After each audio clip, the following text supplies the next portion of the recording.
तो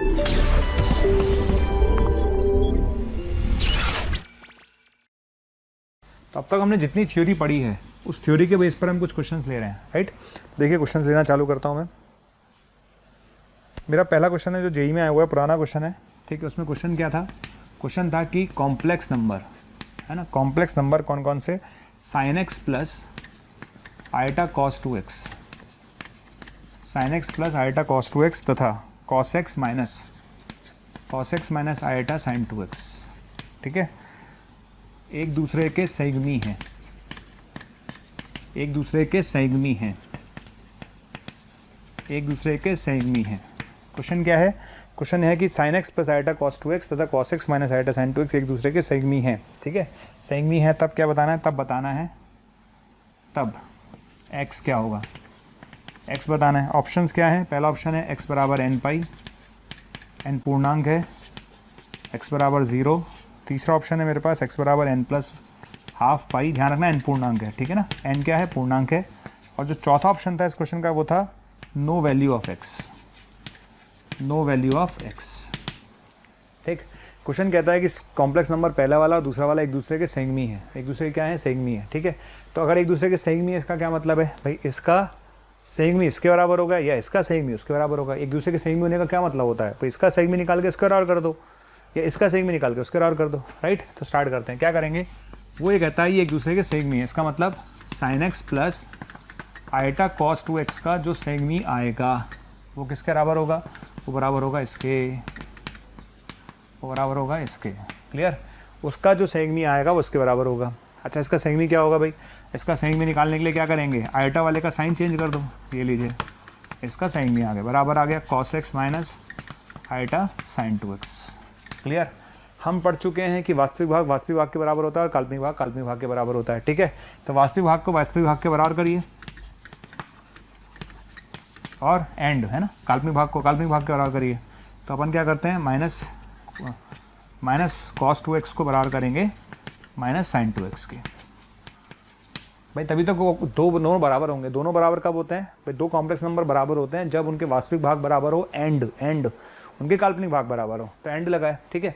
अच्छा, यहाँ से tan x की वैल्यू 1 आएगी, यहाँ से tan x की वैल्यू 1 आएगी, ठीक है, और यहाँ से tan 2x बराबर 1 आएगा। अब आप सोचिए, पहला ऑप्शन है x बराबर एन पाई, एन पाई कैसे होगा भाई? पाई 2 पाई 3 पाई सब पे 0 हो जाएगा, तो पॉसिबल ही नहीं है। x बराबर 0 संभव ही नहीं है, ठीक है। अच्छा, n प्लस हाफ, है ना, n की वैल्यू 1 ले लो, तो π/2 3π/2 चलो ले लेते हैं, राइट। देखिए tan x 1 कब होगा? ये 1 होगा π/4 पर, फॉर एग्जाम्पल। और ये भाई साहब 1 कब होंगे? ये π/8 पर 1 होंगे। कोई कॉमन आएगा ही नहीं ना, कोई कॉमन एंगल आएगा ही नहीं जिस पर ये दोनों बराबर आ जाए। कोई ऐसा एंगल है ही नहीं जिस पे दोनों बराबर हो जाए, क्लियर। तो कोई कॉमन एंगल नहीं होगा, ऐसा कोई कॉमन एंगल नहीं होगा जिस पे दोनों एक साथ 1 हो जाए, पॉसिबल नहीं है। तो आंसर क्या होगा? No value of x। क्या आंसर होगा? No value of x। Next question है मेरे पास 1 plus iota x minus 2 iota, 1 plus iota x minus 2 iota 3 plus iota, ठीक है, और प्लस ये आएगा 2 minus 3 iota y, 2 minus 3 iota y plus iota upon 3 minus iota, ठीक है। ये किसके बराबर है? आयोटा के। तो आपको बताना है एक्स और वाई क्या होंगे। ध्यान रखना एक्स और वाई रियल है, एक्स और वाई रियल है, ठीक। स्टार्ट करते हैं। तो हमने क्या किया? क्वेश्चन को सॉल्व किया। कैसे करेंगे देखिए, ठीक है, कैसे करेंगे? मैंने आपको समझाई थी एक बात। क्या समझाई थी? मेरी बात को याद कर लेते हैं अपन। क्या कहते हैं कि टीचर ने बोला था बेटा कि जब भी 1/3 प्लस आयटा है, तो एक प्रॉपर्टी लिखवाई थी 1/z बराबर z bar upon mod z का स्क्वायर। बहुत जल्दी काम होगा इससे, बहुत जल्दी काम होता है भाई, मैं तो हमेशा ये यूज़ करूँगा। तो 1/3 प्लस आयटा को क्या लिखूंगा? 3 minus eta upon mod z का स्क्वायर। मॉड z का स्क्वायर कितना आएगा? 10। इधर आ जाइए, इधर क्या लिखेंगे? 2 minus 3 iota y plus 2 minus 3 iota y plus iota upon 3 minus iota, ठीक है, समझ में आ गया? यही है ना। अच्छा, ये 1/3 माइनस आयटा, इसको क्या लिखेंगे? z bar upon mod z का स्क्वायर। तो क्या लिखूंगा इसको? डायरेक्ट इसको लिखूंगा भैया 3 plus eta divide by 10 upon नीचे कितना है? आयोटा। नीचे कितना है? आयोटा। आगे बढ़ जाते हैं, बढ़े आगे, बढ़ते हैं आगे, ठीक है। अच्छा, 10 तो उधर चला जाएगा, 10 आयटा उधर चला गया, 10 आयटा। अब क्या बचा देख लेते हैं। तो मेरे पास बचेगा 3 minus eta 1 plus iota x minus 2 iota 3 minus iota, ठीक है। फिर कितना आएगा 3 प्लस आयटा और 2 माइनस 3 आयटा वाई, ठीक है, प्लस आयटा 3 प्लस आयटा बराबर 10 आयटा। श्योर, इसको मल्टीप्लाई करते हैं, कितना आएगा 3 iota minus iota 2 iota plus 1 x, ये कितना आएगा माइनस का 6 iota minus minus plus minus, ठीक है। इधर आ जाइए, इधर कितना आएगा 6 plus 3 9 2 iota minus 9 iota 7 iota y, ठीक है। इधर कितना आएगा 3 आयटा, ये माइनस 1 बराबर 10 आयटा। समझ में आ गया? देख लो आराम से, कोई दिक्कत नहीं है, मल्टीप्लाई करना आपको आता है सबको, कुछ भी नहीं किया मैंने, ऐसे करते हैं, राइट, ठीक है। तो यहाँ तक आने के बाद देख लेते हैं भाई क्या क्या बचेगा, 4x और क्या बचेगा 4x, ये आएगा 9y, ठीक है, माइनस का 2 माइनस का 1 माइनस का 3, और एक आयटा वाली इक्वेशन आएगी आयटा 2x और माइनस का 7y और माइनस का 3 आयटा, तो 3 आयटा बराबर का 10 आयटा। क्लियर? तो सिंपल क्या करना है भाई, सिंपल से सॉल्व कर लिया। अब आपको क्या करना है, वास्तविक भाग को वास्तविक भाग के बराबर करना है, काल्पनिक भाग को काल्पनिक भाग के बराबर करना है। तो मेरे पास आएगा वास्तविक भाग तो 0 है, तो ये 0 हो जाएगा, और काल्पनिक भाग जो है, काल्पनिक भाग कितना है 10 है, तो उसको 10 के बराबर कर देंगे। समझ में आ गया? ठीक, एक बेसिक प्रॉब्लम है, थोड़ा सा टाइम ज़रूर लगा, लेकिन कॉन्सेप्ट आपको समझ में आना चाहिए, बस इसको सॉल्व कर लेंगे, आंसर आ जाएगा। मैं आंसर बता देता हूँ कितना आएगा, अगर मेरे पास लिखा हुआ होगा तो डेफिनेटली मैं आपको आंसर बता देता हूँ क्या आएगा। क्वेश्चन सही है, ये हमारे पास आंसर लिखा हुआ है, x बराबर 3 और y बराबर -1, x बराबर 3 और y बराबर -1, ये आपका आंसर है, ठीक है। तो इस टाइप के क्वेश्चन ऐसे करने हैं। चलते हैं क्वेश्चन नंबर 1 पर। क्या करना है, इसमें कुछ नहीं करना, सीधा इसको उधर मल्टीप्लाई करो। तो पहली क्वेश्चन मेरे पास क्या बनेगी, एक्स और वाई रियल है, ध्यान रखना, बार बार बोलने की मतलब जहाँ भी मुझे लगेगा कुछ और होगा तो मैं बोल दूंगा आपको, एक्स और वाई रियल है, यहाँ पर भी एक्स और वाई रियल है, ठीक है, ध्यान रखिएगा। अच्छा, करते क्या है, इमेजनरी और इमेजनरी बराबर करना और काल्पनिक काल्पनिक बराबर करना है, ठीक है। तो ये x-2 लिखा हुआ है प्लस आयटा y-3 लिखा हुआ है ना, बराबर में क्या लिखेंगे, इसको मल्टीप्लाई करेंगे, तो इसको इससे मल्टीप्लाई करेंगे तो कितना आएगा 1 - 3 आयटा आएगा प्लस आयटा आएगा प्लस 3 आएगा, ठीक है। तो 1 - 3 आयटा प्लस आयटा आएगा प्लस 3 आ जाएगा। क्लियर? तो यहाँ से x-2 बराबर वास्तविक भाग को वास्तविक भाग के बराबर करिए, तो 4 के बराबर करिए, काल्पनिक भाग को काल्पनिक भाग के बराबर करिए, ठीक है, काल्पनिक भाग को काल्पनिक भाग के बराबर करिए -2 के। तो यहाँ से x का मान कितना आएगा 6 और y का मान कितना आएगा 1, ठीक। एक नॉर्मल क्वेश्चन था, प्रैक्टिस के हिसाब से एक नॉर्मल क्वेश्चन था, ये हमने कर लिया आराम से। अब हम चलते हैं सेकंड वाले पर। ठीक है, सेकंड वाले क्वेश्चन की अगर मैं बात करूँ तो यहाँ पर 1/3 दिख रहा होगा आपको, क्या दिख रहा है 1/3, राइट। आप मुझे बताइए कि a प्लस आयटा b का क्यूब क्या होगा आपके हिसाब से, a क्यूब प्लस क्या होगा आयटा b का क्यूब प्लस क्या होगा 3a आयटा b, यही होगा, और साथ में क्या आएगा a प्लस आयटा b, जो सालों से आ रहा है वही तो आएगा और कुछ आएगा नहीं नया। तो अपन क्या करते हैं, जैसे इस क्वेश्चन को सॉल्व करना है तो 1/3 तो हम डील नहीं कर पाएंगे, दोनों तरफ क्यूब ले लो, दोनों तरफ क्या ले लो, क्यूब ले लो, ठीक है। इस क्वेश्चन में दोनों तरफ क्या ले लो, क्यूब लेने पर, राइट, दोनों तरफ क्या ले लो, क्यूब ले लो। जब क्यूब लेंगे तो x माइनस आयटा y बराबर क्या आएगा a प्लस आयटा b का क्यूब आ जाएगा, कितना आ गया, तो x माइनस आयटा y बराबर ये आएगा a क्यूब आएगा प्लस आयटा b क्यूब क्या था हो गया माइनस आयटा b क्यूब हो गया, प्लस क्या आएगा 3 है ना, 3a² b iota 3a² b, और क्या आएगा 3a eta b into eta b, तो कितना आएगा माइनस का 3ab², आ गया, ये आ जाएगा आपका, ठीक है ना। यहाँ तक कोई दिक्कत, एक्स और वाई ध्यान रखना वास्तविक है, एक्स और वाई ध्यान रखना वास्तविक है ना, और ए और बी वास्तविक है, ठीक, ये ध्यान रखिएगा।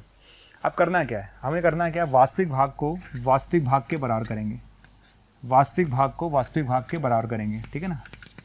तो वास्तविक भाग को वास्तविक भाग के बराबर करेंगे, काल्पनिक भाग को काल्पनिक भाग के बराबर करेंगे, ठीक है। तो वास्तविक भाग को वास्तविक के बराबर करिए, काल्पनिक भाग को काल्पनिक के बराबर करिए, तो यहाँ से x/a बराबर आएगा a² माइनस 3b²। अच्छा, यहाँ पर -b से डिवाइड कर दो, तो y/b कितना आएगा b² माइनस 3a²। यहाँ पर a से डिवाइड करेंगे तो ये आएगा, और यहाँ पर -b से डिवाइड करेंगे तो ये आएगा। क्लियर? अब आपने क्या पूछा है मुझसे, X upon A plus Y upon B, X upon A plus Y upon B निकाल लेते हैं, कितना आएगा? तो X upon A plus Y upon B कितना आएगा? दोनों को ऐड कर दो तो ये आ जाएगा माइनस का 2a² plus b²। X upon A plus Y upon B कितना आएगा? माइनस का 2a² प्लस b²। आ गया? तो आप ही बता दीजिए यहाँ से X upon A plus Y upon B upon a² plus b² किसके बराबर आएगा? -2 के। यही आपका आंसर है। ठीक है, समझ में आ गया? तो ये आंसर है। ओके, ये वाला जो क्वेश्चन आप देख रहे हैं जेई मेन में 2-3 बार आ गया लगातार ऐसा क्वेश्चन। मैं तो हैरान हूँ, ऐसे क्वेश्चन बार बार आ रहे हैं जेई मेन में। तो आप देख लीजिए, इसलिए मैंने क्वेश्चन ले लिया। क्लियर? उसने बोला है कि ये संख्या पूर्ण शुद्ध काल्पनिक है, पूर्णतः काल्पनिक है। पूर्णतः काल्पनिक है तो क्या जीरो होगा भाई? अगर ये संख्या पूर्णतः काल्पनिक है तो क्या जीरो होगा भाई? अगर तुम पूर्णतः काल्पनिक हो इसका मतलब तुम्हारा वास्तविक भाग जीरो होगा, तुम्हारा वास्तविक भाग जीरो होगा। ठीक है, तो आपको करना क्या है इस क्वेश्चन में? आपको सिंपल सा एक काम करना है। क्या? 3 + 2 eta sine theta upon 1 - 2 eta sign theta. ठीक है, एक तो ये आ गया। एक क्या आएगा? 1 + 2 eta sine theta upon 1 + 2 eta sine theta बराबर क्या आएगा? है ना, ये आ जाएगा। क्लियर?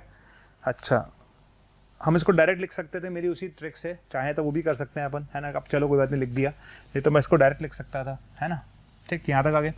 अच्छा, यहाँ तक आने के बाद देखिए क्या आएगा। अपन को करना क्या है? अपन से कह रहा है शुद्ध काल्पनिक है। शुद्ध काल्पनिक है इसका मतलब वास्तविक भाग निकाल के जीरो करूँ, बाकी से क्या करना है भाई? आप कह रहे हो शुद्ध काल्पनिक है मतलब वास्तविक भाग निकालो, उसको जीरो कर दो। तो वास्तविक भाग क्या आएगा? एक तो 3 आएगा, ठीक है। एक क्या आएगा? -4 sin² थीटा आएगा, ठीक है। प्लस आयटा की टर्म्स आएंगी, उससे मेरा कोई लेना देना नहीं है, ठीक है। डिवाइड बाय जो नीचे लिखा हुआ है, नीचे कितना लिखा हुआ है? 1 + 4 sin² थीटा, इसको है ना, ये आ गया, ठीक है। समझ में आ गया मैंने क्या किया? एक तो वास्तविक भाग आ गया, एक आयटा वाला आएगा, उससे मुझे कोई लेना देना नहीं है। मुझे सिर्फ वास्तविक भाग को जीरो करना है। किसको जीरो करना है? वास्तविक भाग को जीरो करना है, ठीक है।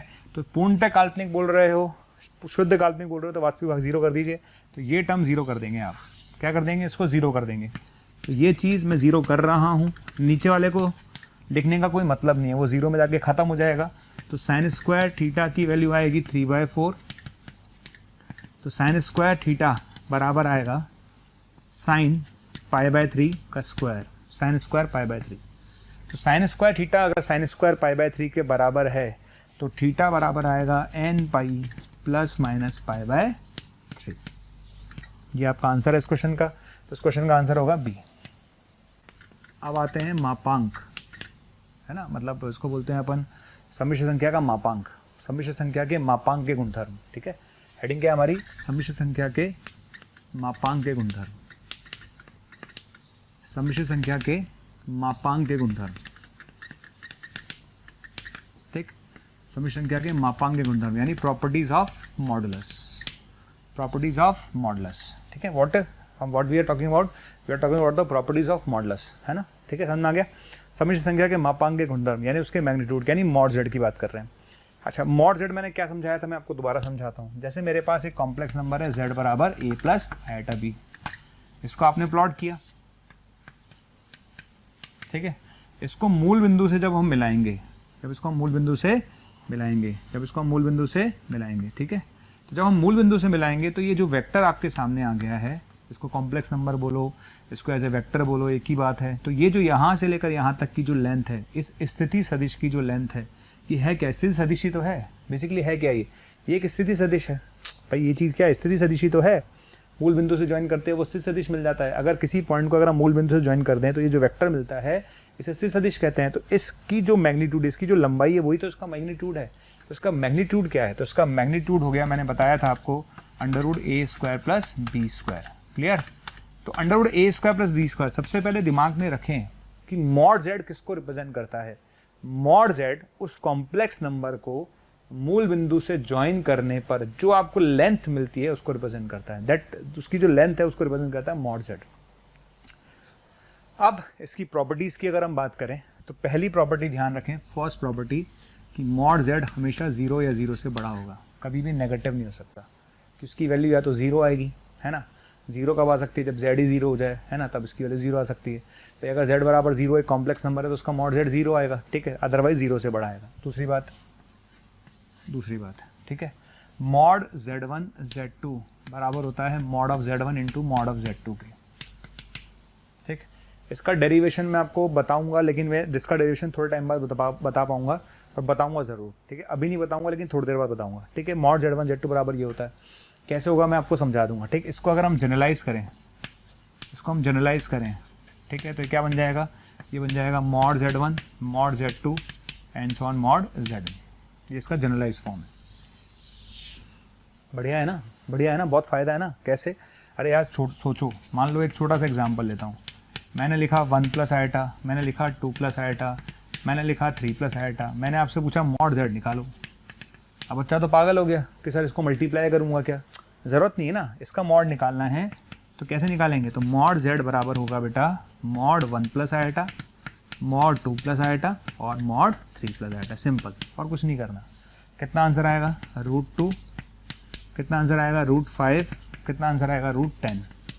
तो आंसर विल बी 10। क्लियर, तो एक शानदार प्रॉपर्टी अपने आप में। क्लियर है, और देखते हैं इसकी और क्या क्या प्रॉपर्टीज़ हैं, है ना। और अगर मैं इसकी प्रॉपर्टीज़ की बात करूं तो थर्ड नंबर पे जो प्रॉपर्टी आती है वो आती है कि मॉड Z1 अपॉन Z2 जो बराबर होता है mod Z1 upon mod Z2 के। और ध्यान रखिएगा कि Z2 0 ना हो। Z2 0 नहीं होगा तो मॉड Z2 0 आने वाला नहीं है किसी भी हालत में। तो बस ये ध्यान रखिएगा, ये प्रॉपर्टी हमारे पास है। ठीक है, तो एक प्रॉपर्टी हमने ये देखी, एक प्रॉपर्टी हमने वो देखी। ठीक है, अब हम एक नई प्रॉपर्टी और देखते हैं। क्या देखते हैं, देखिए आप, चौथी प्रॉपर्टी हमारे पास है। It's very important, it's very important. क्या है प्रॉपर्टी, देखिए। जैसे हमारे पास आपसे पूछा जाए कि मॉड Z1 प्लस Z2 का स्क्वायर क्या होगा।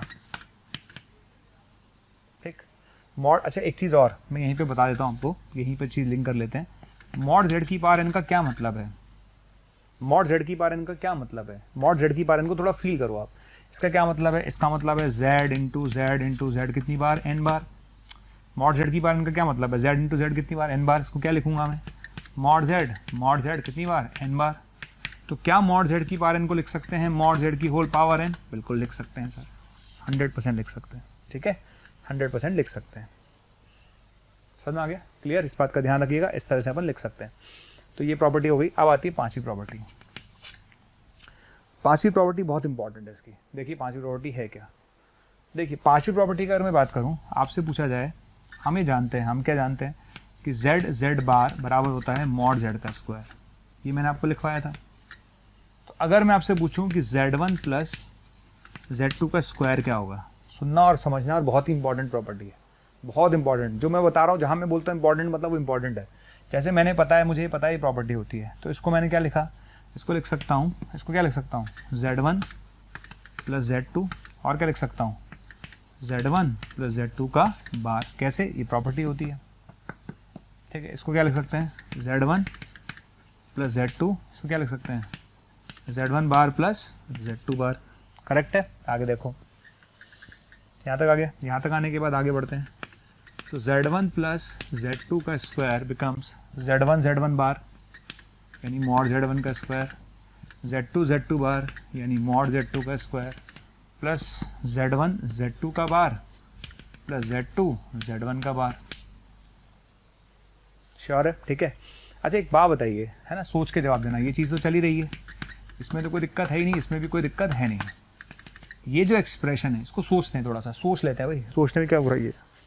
चलो सोचो, अगर मैं इसको अल्फ़ा बोलूँ, क्या बोलूँ, अल्फ़ा, तो इसका बार बताओ क्या होगा, Z1 बार Z2 होगा।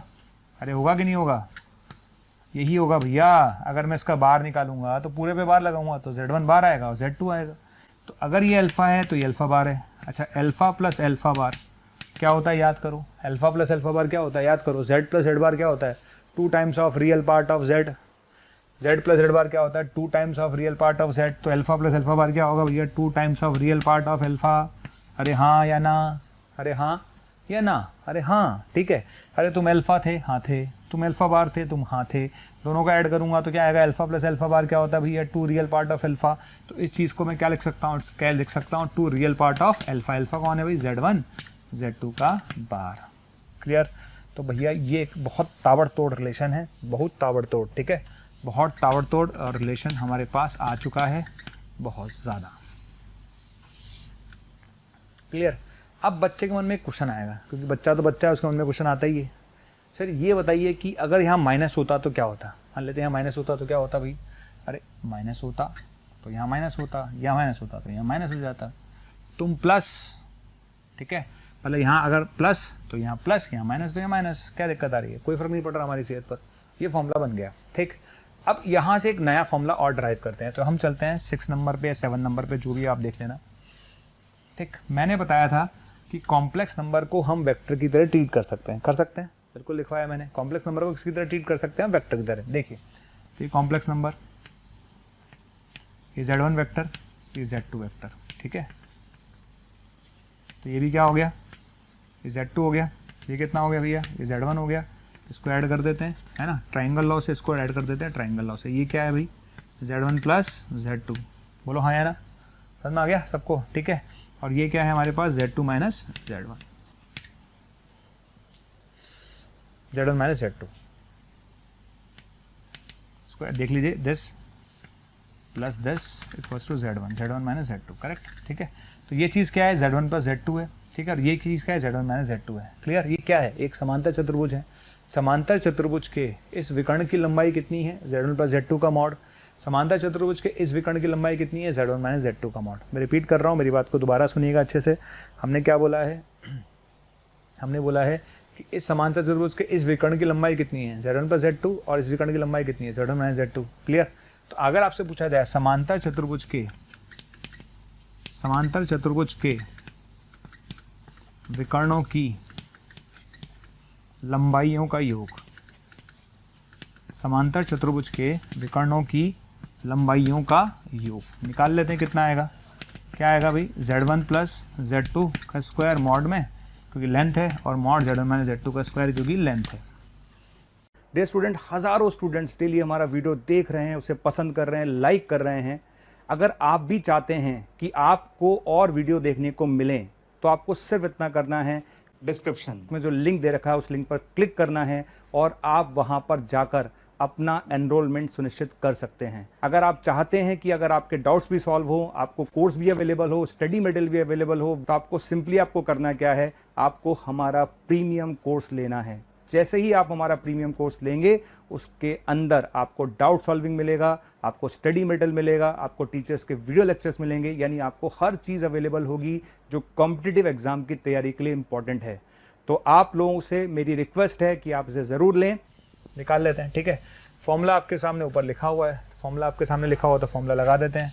जब फॉर्मूला लगाएंगे तो क्या आएगा भाई, ये प्लस है और ये माइनस है, तो क्या होगा भाई, Z1 का स्क्वायर 2 बार आएगा, Z2 का स्क्वायर 2 बार आएगा, ठीक है, और यहाँ प्लस वाला पार्ट और माइनस वाला पार्ट कट जाएगा, तो प्लस और माइनस कट जाएगा तो ये आ जाएगा आपके पास, ठीक है। तो कितना आ गया, ये आ गया 2 टाइम्स ऑफ मॉड Z1 का स्क्वायर प्लस मॉड Z2 का स्क्वायर। इसका क्या मतलब है, समांतर चतुर्भुज के विकर्ण के लंबाइयों का योग, लंबाइयों के वर्गों का योग, ठीक है, समांतर चतुर्भुज के विकर्ण की लंबाइयों के वर्गों का योग, के वर्गों का योग, के वर्गों का योग, ठीक है।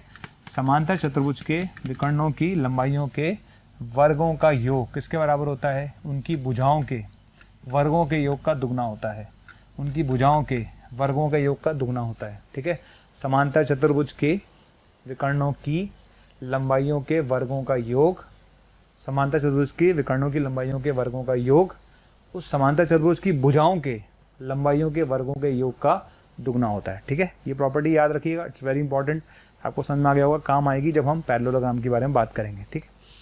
ओके, अच्छा हम नेक्स्ट प्रॉपर्टी की तरफ चलें, तो नेक्स्ट प्रॉपर्टी याद रखिए क्या होती है, नेक्स्ट प्रॉपर्टी मॉड Z बराबर होता है minus mod Z minus Z बार और माइनस Z बार, इन सब का मैग्नीट्यूड बराबर होगा, ठीक है। ये कॉमन सेंस की बात है, क्योंकि कोई फर्क तो पड़ेगा नहीं मैग्नीट्यूड पर, आप समझदार हो कैसे, अरे Z बराबर क्या होगा, A कॉमा B, ठीक है। तो Z बार क्या होगा भैया, A कॉमा माइनस B, ठीक है। माइनस Z क्या होगा भाई, minus A comma minus B, ठीक है। माइनस Z बार क्या होगा, माइनस A कॉमा B, ठीक है। इन चारों के अगर आप मैग्नीट्यूड निकालेंगे यानी मॉड निकालेंगे तो सबका मैग्नीट्यूड बराबर आएगा, क्लियर, उसमें कोई दिक्कत नहीं है, कोई इशू भी नहीं है। तो ध्यान रखें, आप आराम से उसे बता सकते हैं कि भाई इन सब के जो मैग्नीट्यूड होते हैं वो बराबर होते हैं, राइट। अच्छा, इसमें एक ट्रायंगल इनइक्वालिटी आएगी, वो हम बाद में देखेंगे, क्योंकि उसके डेरिवेशन के लिए हमें कॉम्प्लेक्स नंबर की डिफरेंट फॉर्म्स पता होनी चाहिए, तो उसके बारे में बाद में बात करेंगे, ठीक।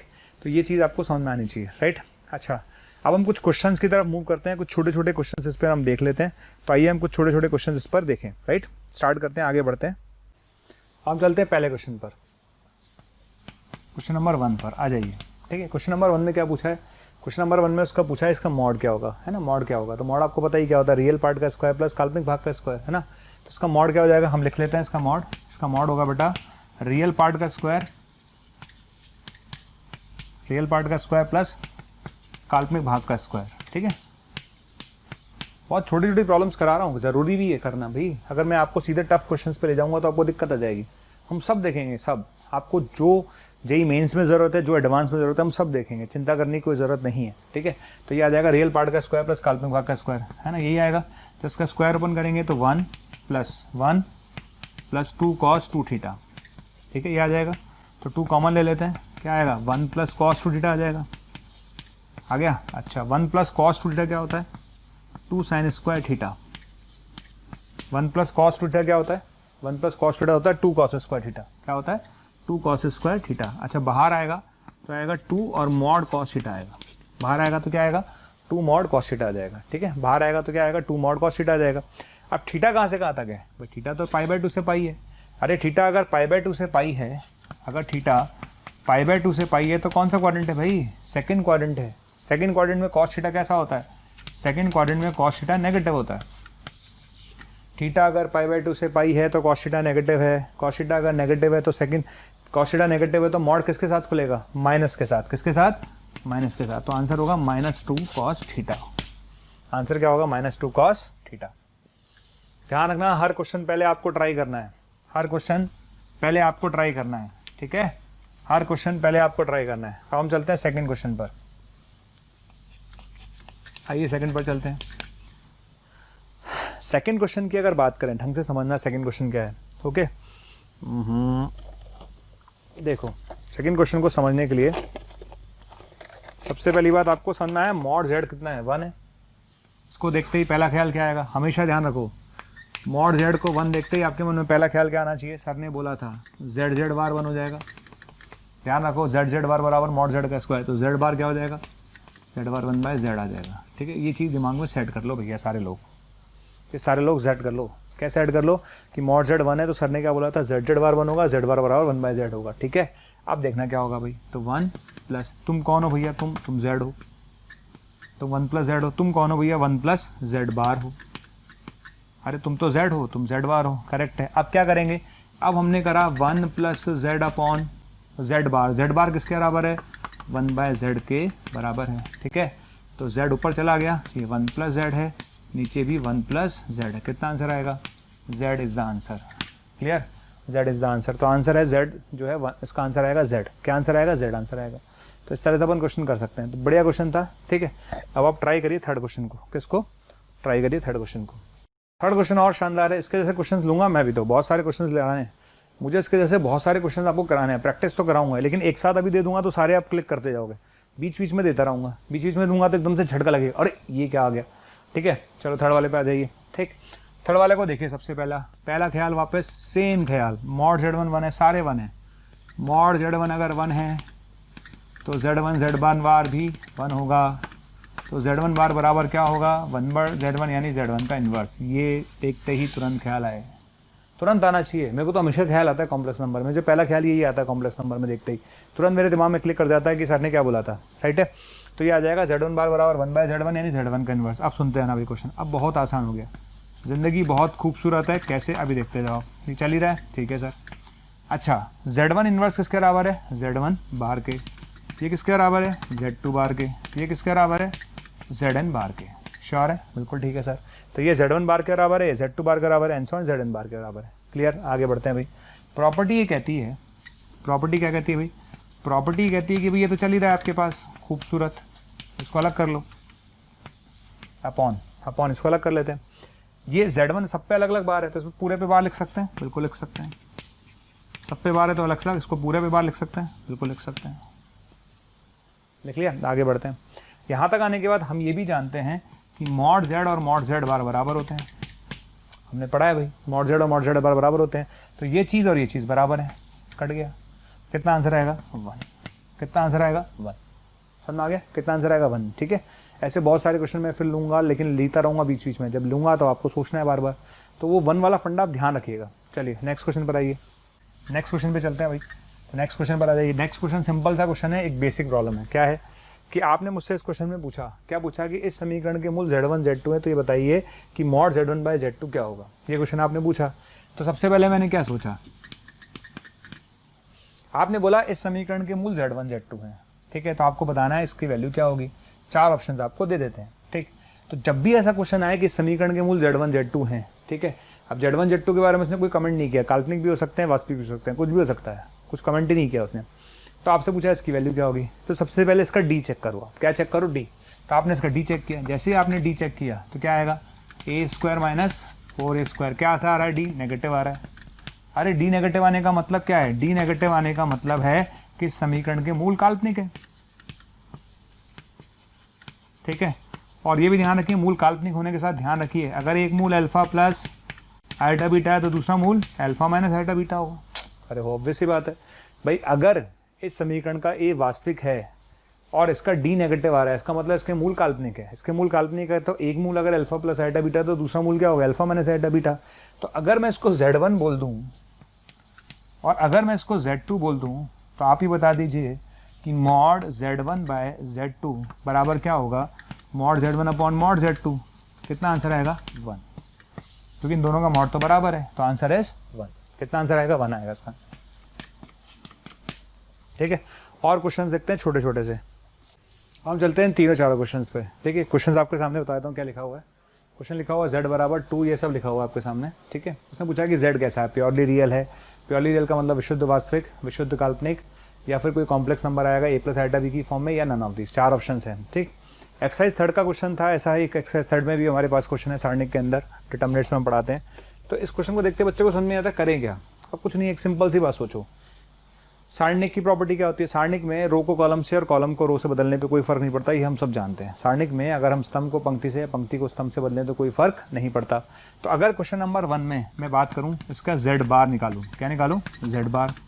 Z बार क्या होता है, Z बार का मतलब होता है सिंपल सा Z बार का मतलब होता है कि आइटा वाले पार्ट का साइन चेंज कर दो, ठीक है। तो मैंने क्या किया, आइटा वाला पार्ट का साइन चेंज कर दिया, तो 2 1 माइनस आइटा, ठीक है ना, 2 माइनस 3 आइटा, ठीक है, 1 प्लस आयोटा, ये 3 आ गया, ये 3 माइनस 4 आइटा, ठीक है, ये 2 प्लस 3 आइटा, ये 3 प्लस 4 आइटा, और ये 5 आ जाएगा। आ गया, कुछ नहीं करना, आइटा वाले पार्ट का साइन चेंज कर दो। अब आप गौर से देखो, इसे कंटिन्यूसली गौर से देखो, ठीक। अगर मैं इस सारणी की पहली पंक्ति को पहली स्तंभ को पहली पंक्ति बनाऊं तो यही आएगा। इसके दूसरे स्तंभ को, अगर दूसरे स्तंभ को दूसरी पंक्ति बनाऊं तो यही आएगा, और इसके तीसरे स्तंभ को तीसरी पंक्ति बनाऊं तो यही आएगा। आएगा कि नहीं आएगा, आएगा। तो क्या मैं बोल सकता हूं Z बार Z के बराबर है, क्या मैं बोल सकता हूं कि Z बार Z के बराबर है, बिल्कुल है सर, Z बार Z के बराबर है। और Z बार अगर Z के बराबर है तो याद करो, लिखवाया मैंने लिखवाया था सेंगमी के अंदर, में लिखवाया था अगर Z बराबर Z बार है, इसका क्या मतलब है, क्या मतलब है Z बराबर Z बार है, इसका मतलब है कि Z विशुद्ध वास्तविक है, Z विशुद्ध वास्तविक है। अगर कोई बच्चा भूल जाए तो बना लेना, क्या दिक्कत आ रही है। Z क्या होता है, a plus iota b, Z bar क्या होता है, a माइनस आइटा b, तो b 0 हो गया ना, तो Z कैसा हो गया, विशुद्ध वास्तविक। क्लियर। तो इस क्वेश्चन का आंसर होगा प्योरली रियल। सेकंड वाले पर आइए, क्वेश्चन नंबर 2 पर चलते हैं। क्वेश्चन नंबर 2 की बात करें, क्वेश्चन नंबर 2 पर आ जाइए। कैसे करेंगे, सोचो आप लोग, वापस इसको ढंग से देखो। अगर ढंग से देखोगे तो एक चीज़ नज़र आ रही है जो मुझे बार बार नज़र आती है, वो है मॉड Z बराबर 1। इसको देखते पता नहीं मेरे को बार बार एक ही ख्याल आता है, क्यों। इसको देखा तो मेरे मन में क्या ख्याल आया, अरे मॉड Z अगर 1 है, इसका मतलब Z बार 1 है, इसका मतलब Z बराबर 1/Z बार है, ठीक है। क्लियर। अब आपको करना क्या है, कुछ नहीं, अब इसको आप सोचो, इसको लिंक कैसे करना है, ठीक है। तो ये आपका काम है कि इन चीज़ों को आप कैसे लिंक करेंगे। क्लियर। तो सोचना चालू करते हैं। मैंने सोचना चालू किया, मैंने क्या किया, W बराबर Z माइनस 1 को लिख दिया Z बार, ठीक है ना, नीचे वाले Z को लिख दिया Z प्लस Z बार। क्लियर। तो Z उड़ा दिया कॉमन लेकर, बिल्कुल ठीक है, 1 माइनस Z बार। क्लियर। नीचे Z कॉमन ले लिया तो क्या बचाएगा, 1 प्लस Z बार। ये कट गया, कोई दिक्कत नहीं। अच्छा, यहाँ तक आने के बाद 1 माइनस Z बार ऊपर है और 1 प्लस Z बार नीचे है, राइट। अगर इसको मैं, अगर मैं इस एक्सप्रेशन को सोचें आप लोग, अगर मैं आपसे पूछूं ये चीज़ क्या है, इसको ढंग से देखो आप, ये चीज़ क्या है, ढंग से देखो ना, ये चीज़ क्या है, ये एक्सप्रेशन लिखा हुआ है, ये W आपके सामने लिखा हुआ है। अच्छा, W अगर आपके सामने लिखा हुआ है Z - 1/Z+1 और ये W आपके सामने लिखा हुआ है, इसको अगर गौर से देखें तो क्या लिखा हुआ है, ये माइनस कॉमन ले लेते हैं, तो Z बार -1/Z+1 माइनस कॉमन आ जाएगा। आराम से देख लो, आराम से, ठीक है। आप मुझे बताइए, ये W है, अगर आपसे मैं पूछता W का बार निकालो तो क्या लिखते हैं आप? अगर मैं आपसे पूछता W का बार निकालो तो क्या लिखते हैं आप? Z बार -1/Z+1 ये लिखते हैं, यही मैंने लिखा हुआ है। तो क्या लिखा हुआ है? W बराबर क्या लिखा हुआ है? W बराबर लिखा हुआ है माइनस का W बार, ठीक है। तो यहाँ से क्या आ गया? W + W बार 0 आ गया। बताइए W कैसा है, ठीक है। अरे W बराबर -W बार आने का मतलब है विशुद्ध विशुद्ध विशुद्ध काल्पनिक। याद करो थ्योरी को, मैंने पहले बोला था मैं क्वेश्चंस लूंगा, मैंने पहले बोला था मैं क्वेश्चंस लूंगा भैया, लूंगा, ले रहा हूँ मैं। W बराबर -W बार का मतलब है W + W बार 0, W + W बार का मतलब है रियल पार्ट 0, रियल पार्ट 0, इसका मतलब W कैसा है? विशुद्ध काल्पनिक है। अगर W विशुद्ध काल्पनिक है तो भैया आपसे क्या पूछा था? रियल पार्ट और W 0 होगा। W में रियल पार्ट होगा ही नहीं, W का रियल पार्ट 0 होगा। जेई में आया हुआ क्वेश्चन है, क्वेश्चन बढ़िया है लेकिन, ठीक। अब आता है थर्ड क्वेश्चन, हम चलते हैं थर्ड क्वेश्चन की तरफ, ठीक है। अगर हम थर्ड क्वेश्चन की तरफ चलें तो क्या करना है, देखिए थर्ड क्वेश्चन की अगर हम तरफ चलते हैं तो हमारे पास लिखा हुआ है Z1 + Z2 का मॉड बराबर Z1 - Z2 का मॉड, ठीक है। Z1/Z2 कैसे हो, क्या होगा? अगर इसको ट्रिक से सोचें कि Z1/Z2 कैसे होगा, तो देखिए अगर मैं ऊपर से Z2 कॉमन ले लूँ तो क्या बनेगा? Z1/Z2 + 1। इधर से अगर मैं Z2 कॉमन ले लूँ तो क्या बचेगा? Z1/Z2 - 1, ठीक है। ये कैंसिल हो गया, आ गया। तो मेरे पास आएगा क्या? मेरे पास आएगा Z1/Z2 + 1 बराबर में आएगा Z1/Z2 - 1, यही आएगा, ठीक। अब कॉमन सेंस अगर मैं सोचूं, कॉमन सेंस अगर एक वर्ड है दुनिया में सोचा जाए तो ये चीज़ तो रियल है। हम चाहते हैं दोनों के मॉड बराबर आ जाए, तो दोनों के मॉड बराबर कब आ सकते हैं? अरे भैया अगर ये काल्पनिक होगा तभी दोनों के मॉड बराबर आ सकते हैं। कैसे? अरे काल्पनिक में कुछ भी ले लो, ये 2 आइटा हो, 3 आइटा हो, 4 आइटा हो, 5 आइटा हो, 10 आइटा हो, 50 आइटा हो, कोई फर्क नहीं पड़ेगा, अभी इन दोनों के मॉड बराबर आएंगे, क्योंकि इधर 1 उधर -1 है, कोई फर्क नहीं पड़ता मैंने से। तो ये बराबर कब आएंगे? जब Z1/Z2 पूर्णतः काल्पनिक हो। किसी ने बोला सर मैं अगर Z1/Z2 2 ले लूँ तो? बेटा 2 ले लेगा तो 3 हो जाएगा, ये 1 हो जाएगा, खराब, गलत हो गया। तो ये डायरेक्ट ऑब्जर्वेशन से मैंने बताया, क्या बताया कि ये दोनों बराबर कब आ सकते हैं? जब ये काल्पनिक हो जाए। पूर्णतः अगर काल्पनिक होगा तो डेफिनेटली ये बराबर होंगे। पहला ऑप्शन, पहला तरीका ये पूर्णतः काल्पनिक हो जाए, क्योंकि जैसे ही ये पूर्णतः काल्पनिक होंगे इसका मॉड बराबर आ जाएगा 100%, कोई डाउट ही नहीं है, ठीक है। दूसरा तरीका क्या है सर? दूसरा तरीका बताइए। दूसरा तरीका, वर्क कर दो दोनों तरफ, क्या कर दो? वर्क, ठीक है। तो आपने इधर भी वर्क कर दिया और आपने इधर भी वर्क कर दिया। वर्क करेंगे तो क्या आएगा? मॉड Z1 का स्क्वायर प्लस मॉड Z2 का स्क्वायर प्लस, ठीक है, 2 real part of Z1 Z2 बार।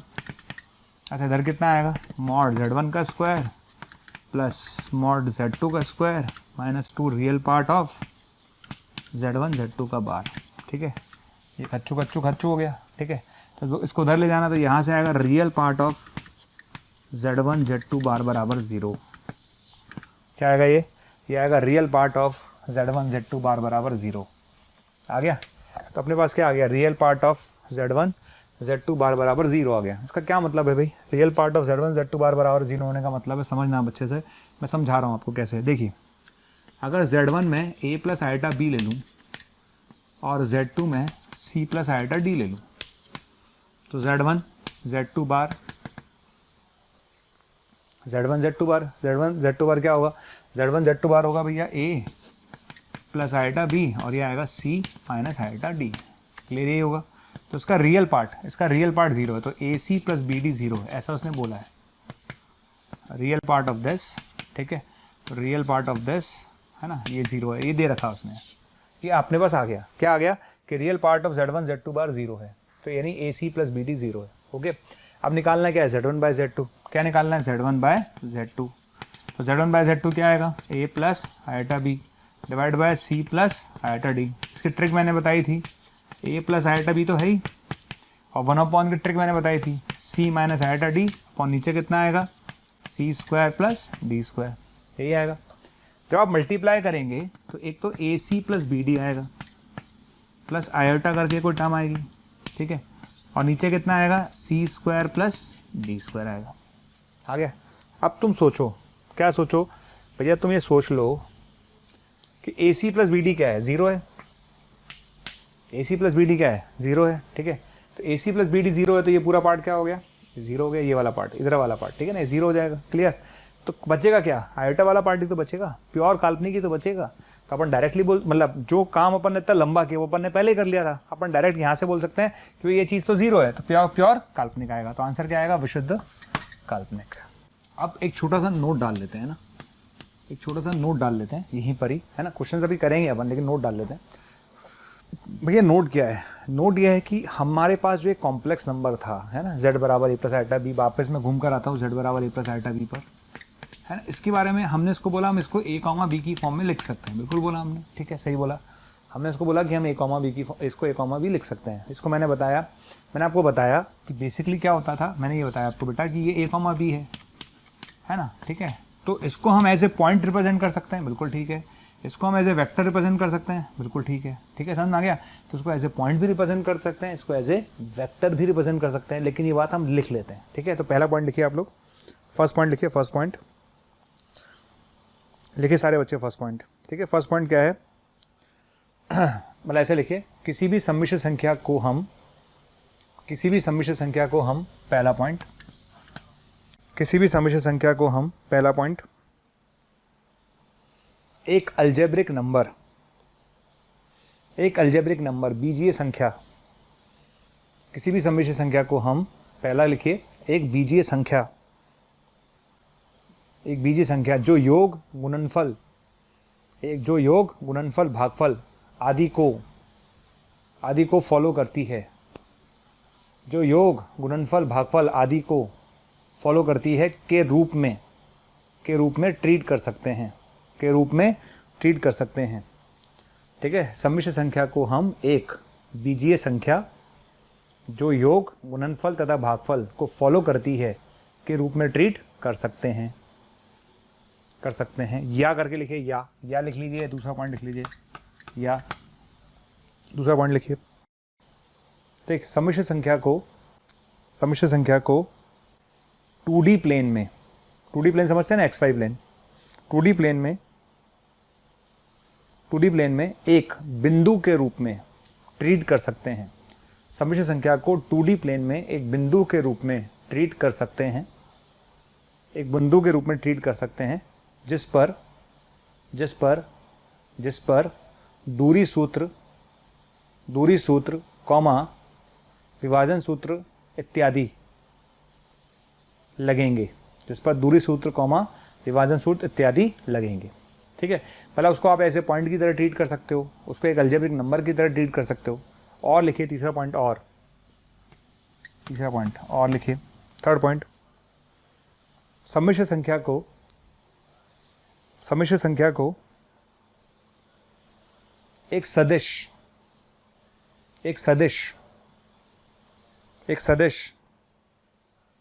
कौन सा सदिश, सम्मिश्र संख्या को एक सदिश, कौन सा सदिश, दो तरह के सदिश हैं, या तो आप इसको स्थिर सदिश की तरह यूज करो,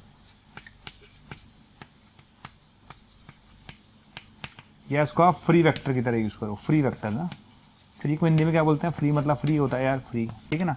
तो उसको हम दो तरह से सदिश की तरह यूज कर सकते हैं, या तो आप स्थिर सदिश के रूप में यूज करो या फ्री वेक्टर की तरह यूज करो, जैसा आपको ठीक लगे, ठीक है।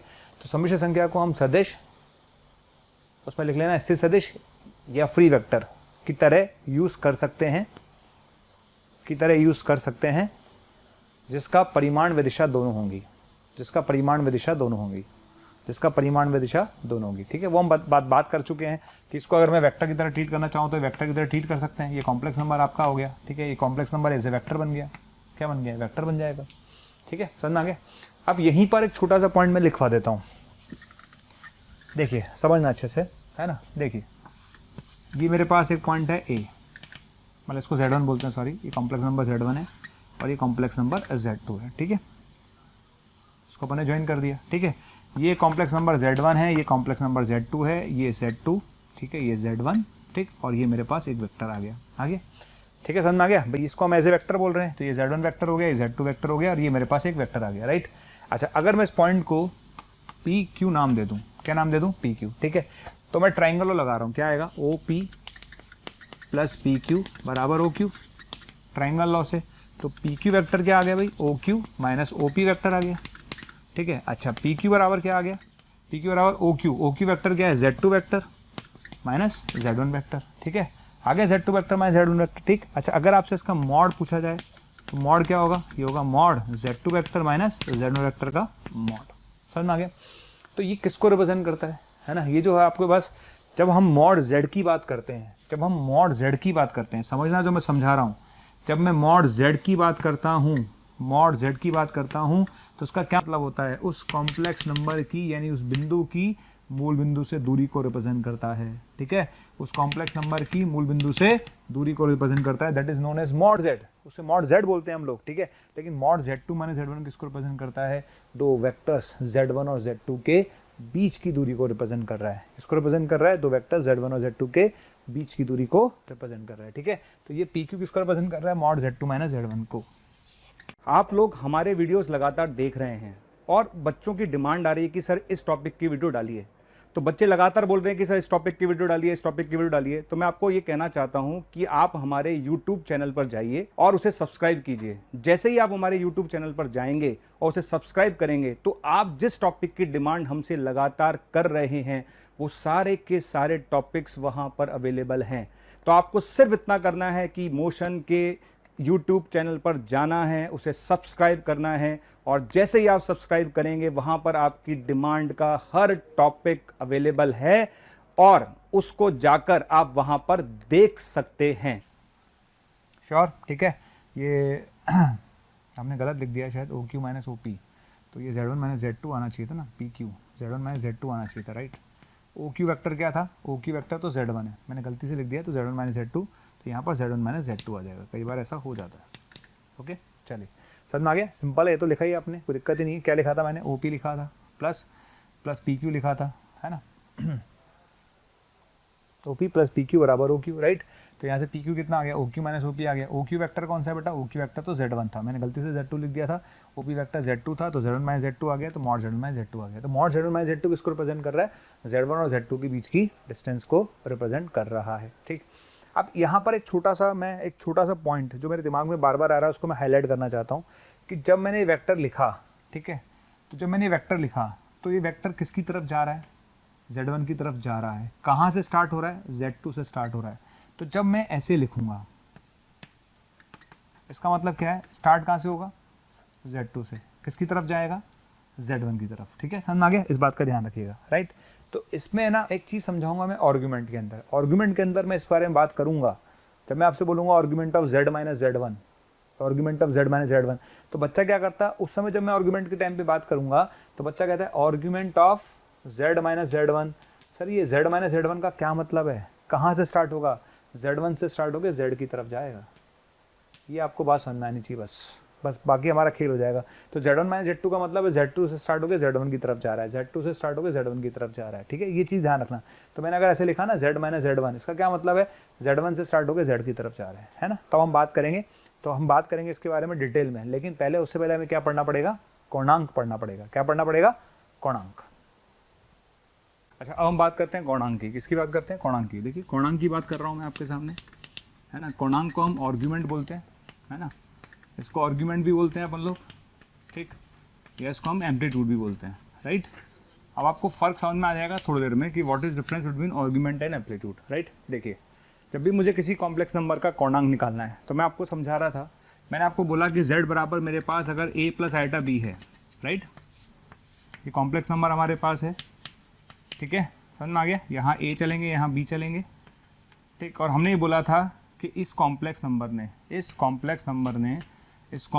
ने जो वास्तविक अक्ष है, कौन सी अक्ष है, वास्तविक अक्ष, धनात्मक वास्तविक अक्ष से जो कोण बनाया, ठीक है। क्या बोला था मैंने आपसे उस समय, बोला था मैंने कि इस कॉम्प्लेक्स नंबर ने धनात्मक वास्तविक अक्ष से जो कोण बनाया, जो थीटा बनाया, तो थीटा क्या हुआ बेटा, tan इनवर्स क्या आया, काल्पनिक पार्ट अपॉन रियल पार्ट के बराबर आ गया। तो थीटा किसके बराबर आया बेटा, tan inverse b by a के बराबर आया, ठीक है। तो ये कहलाता है हमारे पास कोणांक। लेकिन दिक्कत क्या है भाई, दिक्कत ये कि कॉम्प्लेक्स नंबर हमेशा यहाँ होगा कोई ज़रूरी नहीं है। कॉम्प्लेक्स नंबर तो यहाँ भी हो सकता था, कॉम्प्लेक्स नंबर यहाँ भी हो सकता है, कॉम्प्लेक्स नंबर तो यहाँ भी हो सकता है, कॉम्प्लेक्स नंबर तो कहीं भी हो सकता है, राइट। तो इसका मतलब क्या हुआ भाई, सिचुएशन क्या हो सकती है, कॉम्प्लेक्स नंबर भाई यहाँ हो, कॉम्प्लेक्स नंबर आपका यहाँ हो, ठीक है, कॉम्प्लेक्स नंबर आपका यहाँ हो, कॉम्प्लेक्स नंबर आपका यहाँ हो, कहीं भी हो सकता है। समझ में आ गया, ठीक। तो अगर आप मुझसे बोलते हो कि कोणांक की बात करते हैं, किसकी बात करते हैं हम, कोणांक की, तो जब हम कोणांक की बात करते हैं तो हमेशा ध्यान रखें, अगर मैं जनरल की बात करता हूँ, जनरल की, ठीक है, अगर मैं जनरल कोणांक की बात करता हूँ तो उसे हम बोलते हैं और आर्ग्यूमेंट। क्या बोलते हैं बेटा, उसे आर्ग्यूमेंट बोलते हैं, ठीक है। अगर हम जनरल कोणांक की बात करते हैं तो उसे क्या बोलते हैं हम, आर्ग्यूमेंट। ये ध्यान रखिएगा, ठीक। जब हम जनरल कोणांक की बात करते हैं तो आर्ग्यूमेंट कहते हैं। उसका आंसर क्या होगा, उसका आंसर होगा थीटा, 2π + थीटा, ठीक है, 4π + theta and so on. You can say this is generalise 2kπ + theta, ठीक है, 2kπ + theta, this is known as general form, ठीक। जैसे थीटा भी है, फिर 2π + थीटा भी है, फिर हर सीधी सी बात है, एंगल थीटा है, फिर दोबारा बढ़े 2π के बाद फिर आए 2π + थीटा, फिर दोबारा आए तो 4π + थीटा, फिर दोबारा आए तो 6π + थीटा, फिर दोबारा आए तो 8π + थीटा, ठीक है। तो अगर जनरल कोणांक की बात करते हैं तो हम आर्ग्यूमेंट बोलते हैं। क्या बोलते हैं उसे, आर्ग्यूमेंट बोलते हैं। तो आर्ग्यूमेंट इज थीटा बोलो, 2π + थीटा बोलो, 4π + थीटा बोलो, जनरल में बोले तो 2kπ + थीटा बोल सकते हैं, राइट। तो अगर आपसे पूछता है कि जनरल आर्ग्यूमेंट निकालें तो दिमाग लगाने की जरूरत नहीं है, आप ये कैलकुलेट करके लिख सकते हो। थीटा निकालोगे, उसमें 2kπ ऐड कर देना, आपका जनरल आ जाएगा, राइट। एक होता है प्रिंसिपल आर्ग्यूमेंट। क्या होता है, प्रिंसिपल आर्ग्यूमेंट। ये कौन सा था बेटा, जनरल आर्ग्यूमेंट, ठीक है। अब बात करते हैं प्रिंसिपल कोणांक की। किसकी बात करते हैं हम, प्रिंसिपल कोणांक की, ठीक है। देखिए प्रिंसिपल कोणांक को हम इंग्लिश में बोलते हैं एम्पलीट्यूड। एम्पलीट्यूड समझ में आ गया। एम्पलीट्यूड में और आर्ग्यूमेंट में क्या फ़र्क है, ये तो जनरल वैल्यू है। क्या है ये जनरल वैल्यू है भाई, ठीक है। जनरल कोणांक का मतलब हो गया 2kπ + थीटा, थीटा भी है, 2π + थीटा भी है, 4π + थीटा भी है, सारे उसके अंदर जनरल वैल्यूज आती हैं। प्रिंसिपल के अंदर क्या होगा, अगर आपका थीटा -π से और +π के बीच में, ध्यान रखना पाई पे इक्वल आएगा, -π पे इक्वल नहीं आएगा, ठीक है। अगर आपका थीटा -π से और +π के बीच में है, ध्यान रखें कि -π पर इक्वल नहीं आएगा लेकिन पाई पर इक्वल आएगा, ठीक है। अगर ऐसी सिचुएशन आती है जिसमें हमारा थीटा -π से बड़ा और π से छोटा है, तो ये जो थीटा हमारे पास है ये कहलाता है प्रिंसिपल कोणांक। क्या कहलाता है, ये एम्पलीट्यूड कहलाता है। तो जब मैं आपसे पूछूं क्वेश्चन में एम्पलीट्यूड ऑफ z निकालो, तो आपको ध्यान रखना है कि अगर मैं आपसे एम्पलीट्यूड ऑफ z पूछ रहा हूं तो मेरे दिमाग में पहला क्वेश्चन क्या आना चाहिए कि यस मुझे एम्पलीट्यूड ऑफ z निकालना है, दैट मीन्स मेरा आंसर -π से +π के बीच में आएगा। इसका मतलब क्या है, देखिए इसका मतलब है जैसे एक नंबर है, ठीक ठीक, अगर यहाँ है तो ये एंगल थीटा हो गया, ठीक है, यहाँ है तो ये एंगल थीटा हो गया, यहाँ है तो ये एंगल थीटा हो गया, ठीक है। अगर यहाँ आ गया तो ये एंगल थीटा हो गया, ठीक है। तो थीटा पाई हो गया यहाँ से यहाँ तक, पक्का। तो अगर मैं प्रिंसिपल की बात कर रहा हूँ तो ये यहाँ से चालू करेंगे, यहाँ तक आएंगे, लेकिन पाई के आगे नहीं जाएंगे। फिर हम पाई के आगे नहीं जाएंगे। अगर हमें पाई के आगे लेना है तो फिर हम उल्टा मेजर करेंगे। कैसे मेजर करेंगे, उल्टा मेजर करेंगे। लेकिन ध्यान रखना उल्टे में इसको टच नहीं कराना है। यहाँ से ट्राई करेंगे तो पाई तक जाएंगे, पाई के आगे नहीं जाएंगे। और अगर पाई के आगे जा रहा है मेरा एंगल, सपोज मेरा कॉम्प्लेक्स नंबर यहाँ है, अगर मेरा कॉम्प्लेक्स नंबर यहाँ है तो मैं यहाँ से नहीं जाऊँगा फिर, ठीक है। फिर बेटा मैं यहाँ से मेजर करूँगा। कहाँ से मेजर करूँगा, यहाँ से मेजर करूँगा। तो ये जो एंगल निकल कर आएगा वो नेगेटिव में होगा, पर वो मेरा क्या होगा, वो मेरा प्रिंसिपल कोणांक होगा। क्लियर, समझ आ गया। तो बिल्कुल चीज़ें क्लियर रखो, क्रिस्टल क्लियर रखो कि अगर मुझसे पूछा है कि एम्पलीट्यूड निकालो तो मेरा आंसर इसके बीच में आना चाहिए। इसका क्या मतलब है कि भाई यहाँ से यहाँ तक तो पाई चल सकता हूँ, इसके आगे नहीं चल सकता, इसके आगे जाना है तो उल्टा चलना पड़ेगा, राइट। तो अगर मेरा कॉम्प्लेक्स नंबर यहाँ है तो उल्टा चलो, अगर मेरा कॉम्प्लेक्स नंबर यहाँ है तो उल्टा चलो। क्लियर। तो इस तरह से आप ध्यान रखिएगा, बिल्कुल सीधी सीधी बातें हमें ध्यान रखनी है, सिंपल, राइट। अच्छा, अब हम बात करते हैं प्रिंसिपल कोणांक के बाद, है ना। ये प्रिंसिपल कोणांक होता है, एक होता है least positive argument, least positive कोणांक, है ना, न्यूनतम धनात्मक कोणांक, इसको बोलते हैं न्यूनतम धनात्मक कोणांक, ठीक। तीनों टर्म्स अपने आप में इंपॉर्टेंट हैं। कल को कोई पूछ ले कि भाई मुझे आप आर्ग्यूमेंट निकाल के दो, है ना, यानी जनरल वैल्यू निकाल के दो। आपने मुझसे पूछा एम्पलीट्यूड निकाल के दो, तो एम्पलीट्यूड ये निकलता है। आपने पूछा न्यूनतम धनात्मक कोणांक, लीस्ट पॉजिटिव कोणांक क्या होता है, ठीक है। लीस्ट पॉजिटिव कोणांक का मतलब होता है थीटा का मान अगर 0 से और 2π के बीच में है। ध्यान रखना, लीस्ट पॉजिटिव बोला है, लीस्ट पॉजिटिव बोला है तो 0 पे इक्वल तो आ ही नहीं सकता, क्योंकि हम सब जानते हैं, है ना, 0 के बारे में, राइट। तो लीस्ट पॉजिटिव का मतलब 0 के जस्ट आगे से चालू होगा और 2π पर क्लोज आएगा। यानी थीटा की वैल्यू अगर 0 से लेकर 2π के बीच में, अगर हम भाई अगर हमसे कभी पूछे कि भैया इसका लीस्ट पॉजिटिव कोणांक निकालो, तो हमें क्या करना है, हमें थीटा निकालना है जो कि 0 से 2 के बीच में होना चाहिए, लेकिन 0 पर इक्वल नहीं होगा, 2 पर इक्वल होगा। तो तीनों चीज़ें क्रिस्टल क्लियर है, मेरे ख्याल से समझ में आ गया होगा आपका। अगर आप मुझसे आर्गुमेंट पूछते हैं तो answer is 2k pi plus theta. अगर आप मुझसे एम्पलीट्यूड पूछते हैं तो आंसर इज -पाई से पाई, करेक्ट है। और अगर आप मुझसे लीस्ट पॉजिटिव कोणांक पूछते हैं तो मेरा आंसर होगा 0 से लेकर 2 तक, ये थीटा मेरा होगा, राइट, समझ में आ गया। अच्छा चलिए यहाँ तक आ गया, कोई दिक्कत नहीं है। अब आती है बात भाई, ये तो हो गई कोणांक के बारे में। कुछ चीज़ें हमेशा ध्यान रखनी चाहिए। कैसे? कुछ चीज़ें क्या ध्यान रखनी है आपको, जैसे मैं बता देता हूँ, ठीक है। जैसे मान लीजिए मेरा जो नंबर है ना, मेरा जो नंबर है, सपोज एग्जाम्पल नंबर 1, जैसे मैंने z बराबर ले लिया 3 ले लिया। आपने मुझसे पूछा z बराबर 3 का कोणांक क्या होगा, तो z बराबर 3 कहाँ पर लाई करता है भाई, z बराबर 3 जो है वो यहाँ पर लाई करेगा, ठीक है। अगर z बराबर 3 यहाँ पर लाई करेगा तो उसका कोणांक कितना होगा, 0 डिग्री होगा। उसका कोणांक क्या होगा भाई, 0 डिग्री होगा, ठीक है भाई। ऑब्वियसली बात है, अगर पॉजिटिव वास्तविक अक्ष पे लाई करेगा तो कोणांक है 0 डिग्री। पॉजिटिव वास्तविक अक्ष पे का लाई करेगा तो अगर कोणांक कितना होगा, 0 डिग्री होगा, ठीक है। अगर मान लो नंबर मेरा -3 है, नंबर मेरा कितना है, -3 है, ठीक है। अगर नंबर मेरा -3 है तो कहाँ लाई करेगा, मेरा नंबर -3 है तो यहाँ लाई करेगा, ठीक है। तो कोणांक कितना होगा भाई, कोणांक होगा पाई, क्लियर। कोणांक कितना होगा बेटा, पाई होगा,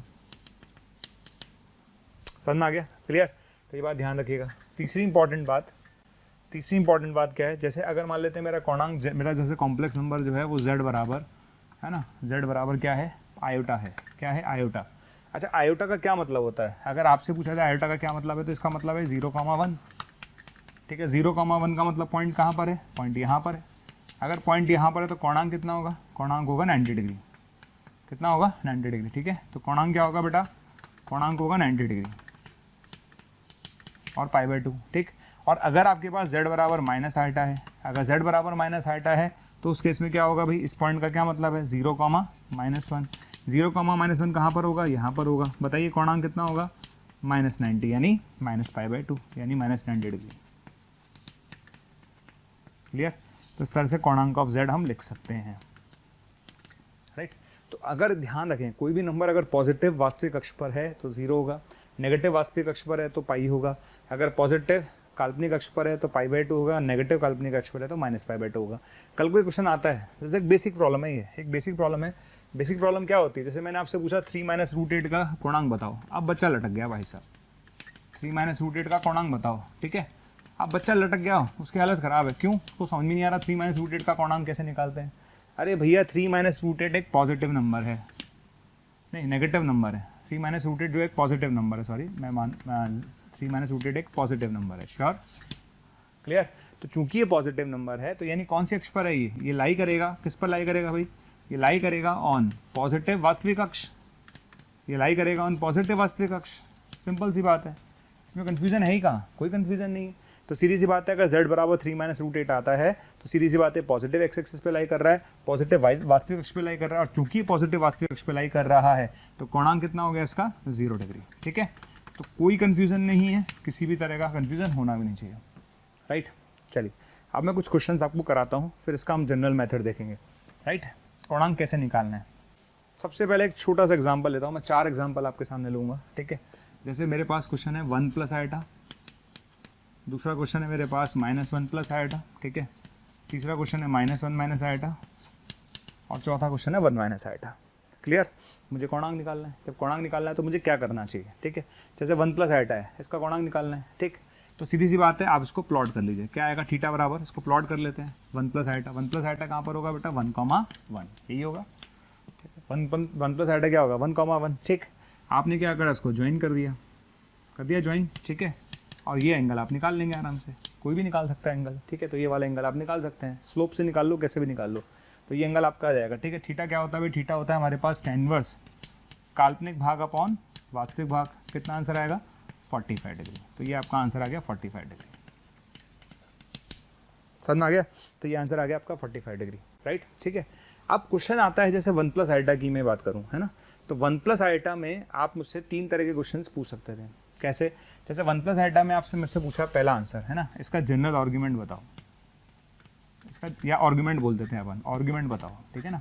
आप आर्ग्यूमेंट बताओ तो क्या आंसर देंगे आप, आर्ग्यूमेंट देंगे 2k पाई, और थीटा कितना आया, π/4, ये आपका आंसर हो गया। 2k पाई प्लस थीटा, ये आंसर हो गया, ठीक। अगर आप मुझसे पूछते हैं एम्पलीट्यूड बताओ, क्या बताओ, एम्पलीट्यूड बताओ, तो अगर आप एम्पलीट्यूड पूछेंगे तो आंसर कितना होगा, π/4 होगा, ठीक है। अगर आप मुझसे पूछते हैं कि लीस्ट पॉजिटिव, आप पूछते हैं कि लीस्ट पॉजिटिव एम्पलीट्यूड बताओ यानी आर्गुमेंट बताओ, कोणांक बताओ, कितना आंसर आएगा इसका, इसका आंसर आएगा π/4, ठीक है। तीनों चीज़ें बिल्कुल क्लियर है, इसमें कोई लफड़ा है ही नहीं, ठीक। आपने मुझसे पूछा भाई इसका आर्गुमेंट बताओ, तो हमारा आंसर होगा 2k पाई प्लस π/4, ठीक है। आपने पूछा इसका एम्पलीट्यूड बताओ, तो आंसर कितना होगा, π/4 होगा। लीस्ट पॉजिटिव आर्गुमेंट पूछोगे तो आंसर कितना होगा, π/4 होगा, करेक्ट।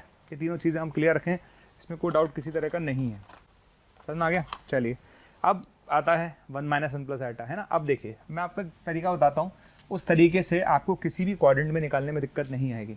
आप एक जनरल तरीका देखिए, उस जनरल तरीके के बाद कभी भी किसी भी कॉम्प्लेक्स नंबर का आर्गुमेंट निकालने में आपको दिक्कत नहीं आएगी। देखिए क्या करना है, ठीक है ना। तो कोणांक निकालने की स्टेप्स क्या हैं, कोणांक निकालने की स्टेप्स क्या हैं, समझ लो भाई अच्छे से, ठीक है। कोणांक निकालने की स्टेप्स क्या हैं, जैसे कोई भी कॉम्प्लेक्स नंबर आता है, जैसे z बराबर मेरे पास आता है a + i आ गया, ठीक है। मेरी फर्स्ट स्टेप होगी, स्टेप नंबर फर्स्ट, मैं थीटा लिखूंगा, और थीटा क्या लिखूंगा, थीटा लिखूंगा tan इनवर्स में मॉड लगाऊंगा, क्या लगाऊंगा, मॉड। यहाँ लिखूंगा काल्पनिक भाग ऑफ z, ठीक है, upon real part of z। किसी भी कॉम्प्लेक्स नंबर में, कैसा भी कॉम्प्लेक्स नंबर दे दो आप दुनिया का, मैं सबके आंसर निकाल दूंगा इसी तरीके से, कभी फ्लॉप नहीं होता। आपको दिमाग भी नहीं लगाना पड़ेगा, दिमाग की जरूरत है ही नहीं कहीं भी। आप सबसे पहले थीटा निकालो, थीटा आपका आ जाएगा ये, ठीक है। कैसे निकालेंगे, tan इनवर्स काल्पनिक भाग अपॉन इमेजिनरी पार्ट, उसका मॉड ले लेना, थीटा आ जाएगा। स्टेप नंबर 2, अब आपको क्या करना है, अब आपको कॉम्प्लेक्स नंबर का क्वाड्रेंट चेक करना है, ठीक है ना। क्या करना है, चेक करना है कॉम्प्लेक्स नंबर कौन से क्वाड्रेंट में है, फर्स्ट में है, सेकंड में, थर्ड में या फोर्थ में, ठीक है। फर्स्ट का मतलब समझ में आ गया ना, जहाँ वास्तविक अक्ष भी पॉजिटिव है और काल्पनिक अक्ष भी पॉजिटिव है, ठीक है, उसको क्वाड्रेंट बोल रहा हूँ मैं, ठीक। तो आप उनको देखना है कि चेक क्वाड्रेंट। जैसे मैं देख रहा हूं कि आपको हमारे वीडियोस बहुत पसंद आ रहे हैं, ठीक। अगर आपको हमारे वीडियोस बहुत पसंद आ रहे हैं तो मेरी आपसे रिक्वेस्ट है कि उन वीडियोस को आप लाइक करें, शेयर करें, क्योंकि अगर आप उस वीडियो को लाइक करेंगे तो और बच्चे जब उस वीडियो को देखेंगे वो भी मोटिवेट होंगे, और अगर आप शेयर करेंगे तो वो ज़्यादा से ज़्यादा बच्चों के बीच में वो कंटेंट जाएगा। तो आप इसी तरह से हमारे वीडियोस को लाइक करते रहिए, शेयर करते रहिए, ताकि मोशन के हर टीचर को मोटिवेशन मिले और बेहतर करने के लिए, ताकि हम आपको अच्छी से अच्छी और सेवाएं दे पाएं। Check quadrant of complex number, ठीक है।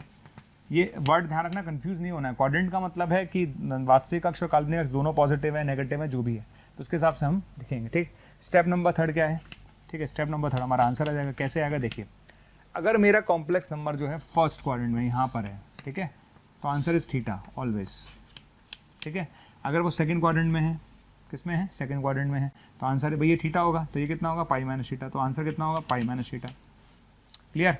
अगर वो थर्ड क्वाड्रेंट में है, किस में है, थर्ड क्वाड्रेंट में, तो आंसर क्या होगा, उल्टा चलेंगे, क्या होगा, -π - थीटा, ठीक है। और फोर्थ क्वाड्रेंट में तो आंसर क्या होगा बेटा, -थीटा। ध्यान रखना, कुछ भी नहीं करना, आपको सिर्फ ये देखना है कि वो कहाँ लाई कर रहा है, ठीक है, लाई कहाँ कर रहा है।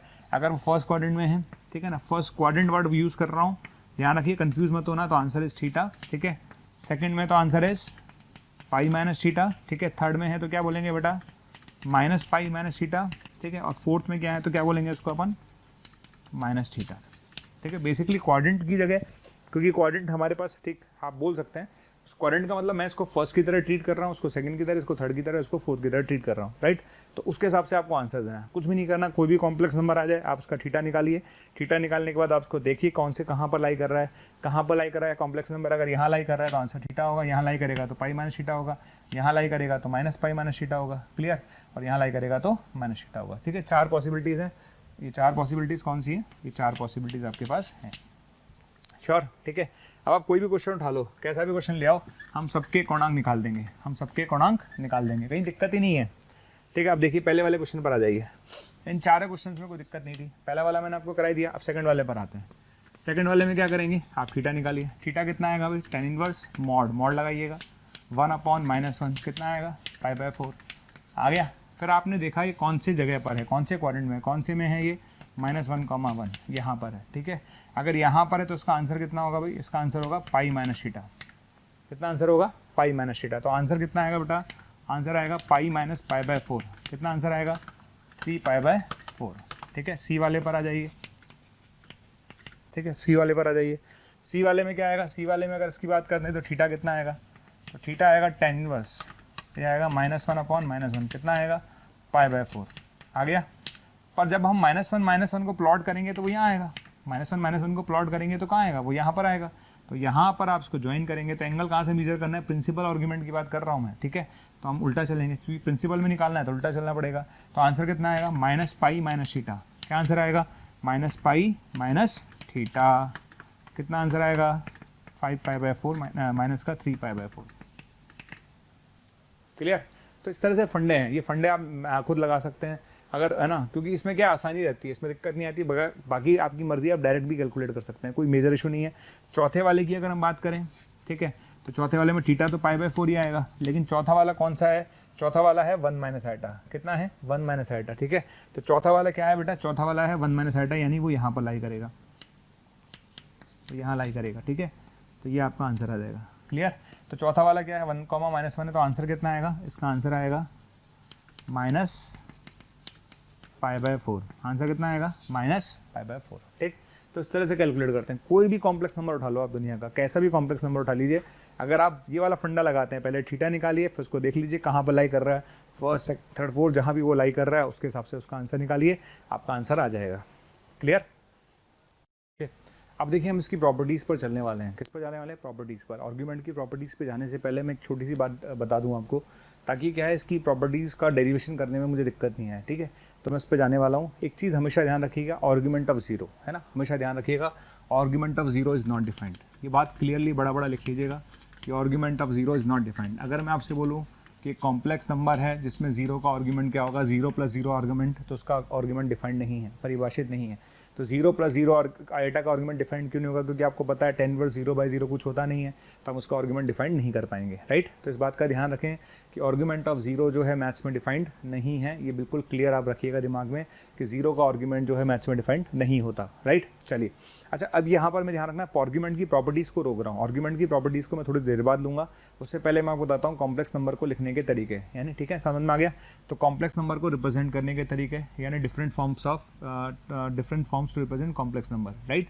तो हेडिंग लिख लीजिएगा, different forms to represent complex number, सम्मिश्र संख्याओं को निरूपित करने की अलग अलग फॉर्म्स, सम्मिश्र संख्याओं को निरूपित करने की अलग अलग फॉर्म्स, ठीक है, सम्मिश्र संख्याओं को रिप्रेजेंट करने की फॉर्म्स।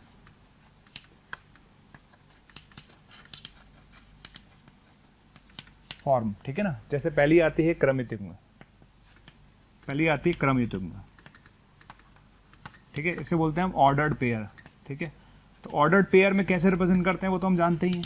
किसी भी कॉम्प्लेक्स नंबर को अगर अपन को ऑर्डर्ड पेयर में रिप्रेजेंट करना है तो उसे हम जानते हैं कैसे, जैसे z बराबर लिखा हुआ है a + आइटा b, तो उसको हम लिख सकते हैं a, b, है ना।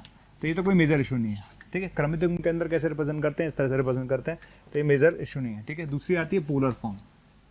कौन सी आती है, पोलर फॉर्म, ध्रुवीय रूप। कौन सा आता है, ध्रुवीय रूप, ठीक है, ध्रुवीय रूप आता है, इसे बोलते हैं पोलर फॉर्म, ठीक है।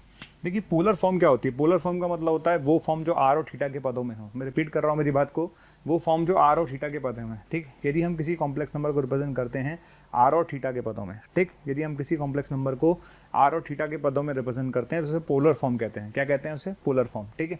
अच्छा, पोलर फॉर्म होती क्या है, इसको समझ लेते हैं। देखिए, हमने बोला ये मेरे पास एक कॉम्प्लेक्स नंबर है, ठीक है। अच्छा, लेट्स सपोज z बराबर मैंने ले लिया x + आइटा y, ले लिया, ओके। ये पॉइंट मेरे पास हो गया x, y, ठीक है, हो गया। अच्छा, यहाँ से आपके पास ये दूरी कितनी है x, ये कितनी है y, इसको आपने ज्वाइन कर दिया, एंगल कितना है, थीटा। समझ आ गया। देखिए, तो पहली बात तो r और थीटा का मतलब समझिए। देखिए r क्या होता है, r क्या होता है, यहाँ से लेकर यहाँ तक की दूरी, यानी इसका मॉड, यानी r किसको रिप्रेजेंट करता है, r रिप्रेजेंट करता है मॉड z को। किसको रिप्रेजेंट करता है, मॉड z को, यानी मापांक को। और थीटा क्या रिप्रेजेंट करता है, थीटा किसके द्वारा, कॉम्प्लेक्स नंबर द्वारा, किससे, धनात्मक वास्तविक अक्ष से, ठीक है, एंटी क्लॉकवाइज डायरेक्शन में बनाया गया कौन, एंटी क्लॉकवाइज डायरेक्शन में बनाया गया कौन। अगर आप क्लॉकवाइज में बनाएंगे तो एंगल नेगेटिव लेंगे, बस इतना फर्क है। अगर आप क्लॉकवाइज में बनाएंगे तो एंगल क्या लेंगे, नेगेटिव लेंगे, राइट।